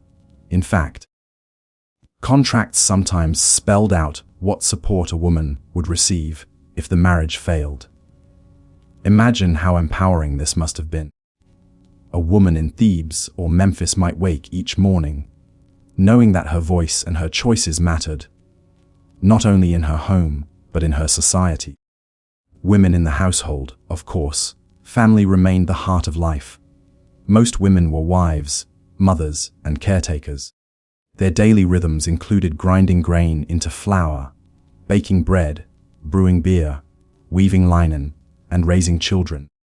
These tasks might sound ordinary, but they were essential to survival. Within the home, women held authority. They managed resources, made offerings to household gods, and nurtured the next generation. A well-ordered home reflected harmony, a living mirror of Ma'at, the balance that Egyptians prized. Children honored their mothers deeply. In tomb inscriptions, men often praised their mothers alongside their fathers, thanking them for love, nourishment, and guidance. To be a mother in Egypt was to be a giver of life, respected, honored, and remembered. Women at work, not all women, lived only within the household. Many worked beyond it, contributing to the economy and community. Some were artisans, weavers, midwives, or musicians. In agricultural villages, women joined in planting and harvesting, their hands working alongside men's. There were also women who served in temples, acting as musicians, singers, or dancers in rituals to honor the gods. In some cases, they held high religious offices, becoming priestesses or administrators. One of the most prestigious titles a woman could hold was God's wife of Amun, a powerful priestess role linked to the great temple at Thebes. These women wielded not only spiritual authority, but also considerable political influence. Royal women at the top of society, queens shaped history itself. They were not merely wives to pharaohs, but symbols of divine power. Queens like Nefertari, wife of Ramses II, were honored with temples and colossal statues. And in some remarkable cases, women themselves ruled as pharaohs. The most famous was Hatshepsut, who wore the royal beard, dressed as a king, and reigned for over 2 decades. Under her rule, Egypt prospered with trade expeditions, temples, and peace. Another, Cleopatra the Siku, though much later in history, continues to fascinate the world as the last pharaoh of Egypt. These women remind us that Egypt, unlike many civilizations, could accept female authority at the very highest level. Symbols and goddesses, the elevated role of women was reflected in Egypt's spiritual world. Goddesses like Isis, Hathor, and Mut embodied power, love, and protection. Isis especially was celebrated as a mother and wife. Her devotion to her husband Osiris and son, Horus, inspiring Egyptians for centuries. When Egyptians prayed to goddesses, they acknowledged the feminine as divine, woven into the very fabric of creation. Women, by extension, carried echoes of that sacred presence in their daily lives. Love and partnership marriage in Egypt was not arranged purely for politics, especially among ordinary families. Many unions were based on affection and partnership. Husbands and wives are often depicted sitting side by side, hands resting gently on each other's shoulders, their closeness captured in tomb art. This tenderness speaks volumes about the roles women held. Not passive, but active companions in life's journey. They were advisors, caretakers, and equals in the household. Challenges and hardships, yet life was not without difficulty. Childbirth was dangerous, and many women died young. The weight of daily labor could be exhausting, and not every woman enjoyed wealth or high status. For peasants, life was marked by toil, hunger in lean seasons, and vulnerability to illness. Still, women endured, shaping families and communities with resilience. Their contributions, though often quiet, were essential threads in Egypt's survival across millennia. The lasting legacy, what is most striking about Egyptian women, is how their presence was honored, both in life and in memory. Tomb paintings, inscriptions, and statues preserve their names and images. A husband might carve words of devotion to his wife, praising her kindness and wisdom. A son might honor his mother, ensuring she was remembered in eternity. This remembrance was itself a kind of immortality. It reveals that women in Egypt were not overlooked, but cherished as pillars of society, drifting into rest. And so, as you let your body sink into calm, imagine the gentle presence of women in ancient Egypt. A mother singing to her child beneath a starlit sky. A priestess lifting incense in a temple hall filled with music. A queen, regal and determined, guiding the fate of a kingdom. These women, ordinary and extraordinary, shaped the world around them through love, wisdom, labor, and strength. Their role was not silent, but enduring. They remind us that even in the distant past, women's voices were powerful, their hands steady, and their legacy eternal. In the hush of the night, may their story wrap around you like a soft linen sheet, carrying you gently toward dreams, just as the Nile carried Egypt through time. Imagine a warm breeze drifting along the banks of the Nile. The scent of roasted fish mingles with the sweetness of honey cakes. Laughter rises from crowds gathered in the streets, drums beat in steady rhythm, and the sound of flutes echoes through temple courtyards. Lanterns flicker in the twilight, casting golden light across faces painted with joy. Festivals were the heartbeat of ancient Egypt. They broke the monotony of daily labor, lifted weary spirits, and connected people to the gods they worshipped.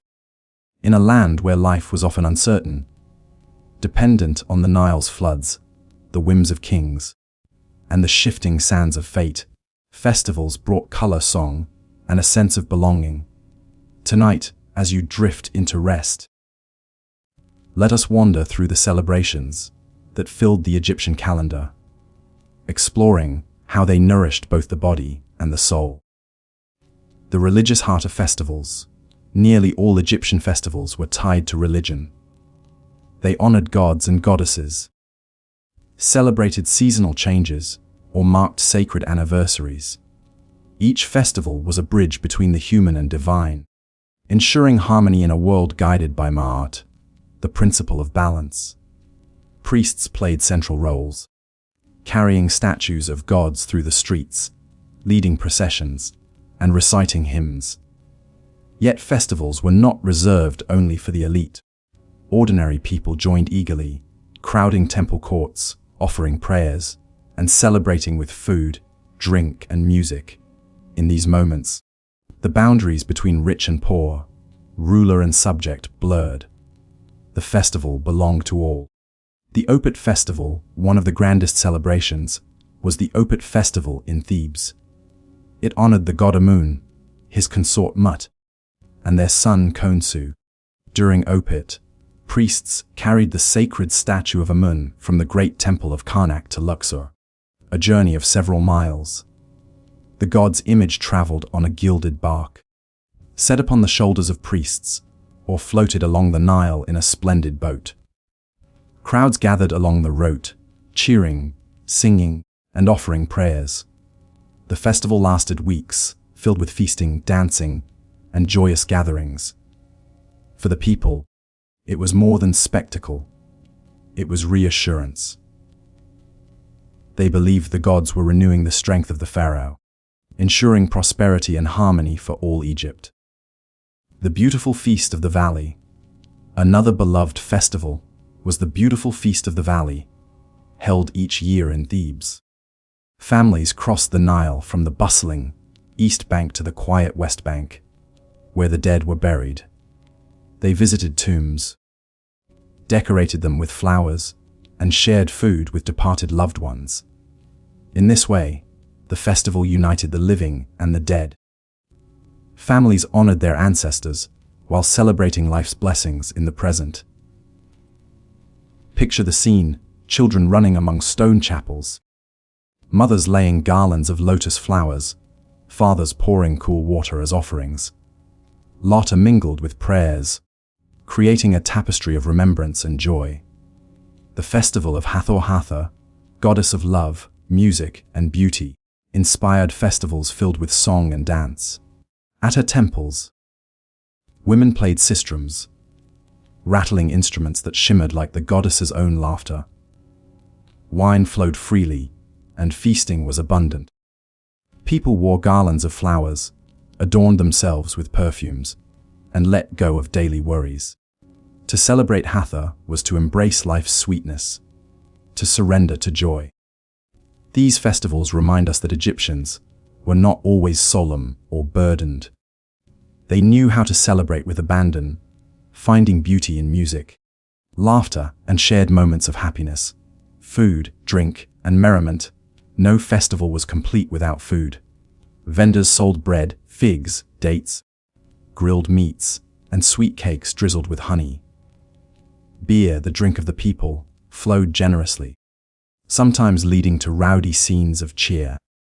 But more than indulgence, food at festivals was symbolic. It was an offering of abundance, a reminder that the gods provided nourishment. To eat and drink together was to share in divine blessing. Music and dance. Music filled every corner of festivals. Harps, flutes, drums, and lutes created rhythms that stirred the heart. Dancers twirled gracefully, their movements mirroring the cosmic balance of the universe. Some festivals featured ritual dances, performed by priestesses, while others welcomed the entire community to join in. Imagine hundreds of voices singing hymns, clapping hands, and feet stamping in joy, an echo of eternity woven into sound. New Year celebrations. The Egyptian year began with the annual flooding of the Nile, an event of both relief and awe. The floodwaters brought fertile soil, ensuring crops would grow. To mark this, Egyptians held New Year celebrations. Temples rang with ceremonies, people prayed for prosperity, and homes filled with offerings. It was a moment of renewal, much like the river itself, washing away old worries and bringing fresh hope. Festivals for the pharaoh. Some celebrations honored the pharaoh directly, reinforcing his divine role. The said festival, for example, renewed the king's power. After years of ruling, a pharaoh would perform rituals of strength and endurance, proving his vitality. Though exclusive in its purpose, the said festival also brought joy to the people, who saw their ruler symbolically reborn. Their loyalty was renewed along with his reign. Unity and escape. Festivals were more than rituals. They were escapes from the hardships of daily life. Farmers weary from toil, artisans sore from labor, and families burdened by survival found release in days of celebration. Laughter echoed in streets, boats floated with music across the Nile, and strangers shared food as if they were kin. These moments stitched the people of Egypt together, strengthening bonds of community and faith. Drifting into rest as you lie back now. Imagine drifting on a small boat across the Nile during a festival night. The sky above is filled with stars. From the shore, music rises, drums, flutes, and voices carried on the breeze. Torches flicker, casting golden reflections across the water. You feel the rhythm of joy, timeless and gentle. It is the same joy that bound Egyptians together thousands of years ago. a joy born from faith, community, and the love of life itself. Festivals and celebrations were not just events on a calendar. They were living reminders of Egypt's resilience, hope, and spirit. In their songs, their dances, and their prayers, the Egyptians declared, "Life, despite its trials, is worth celebrating." And now, let that same joy guide you softly into sleep. The desert night is still.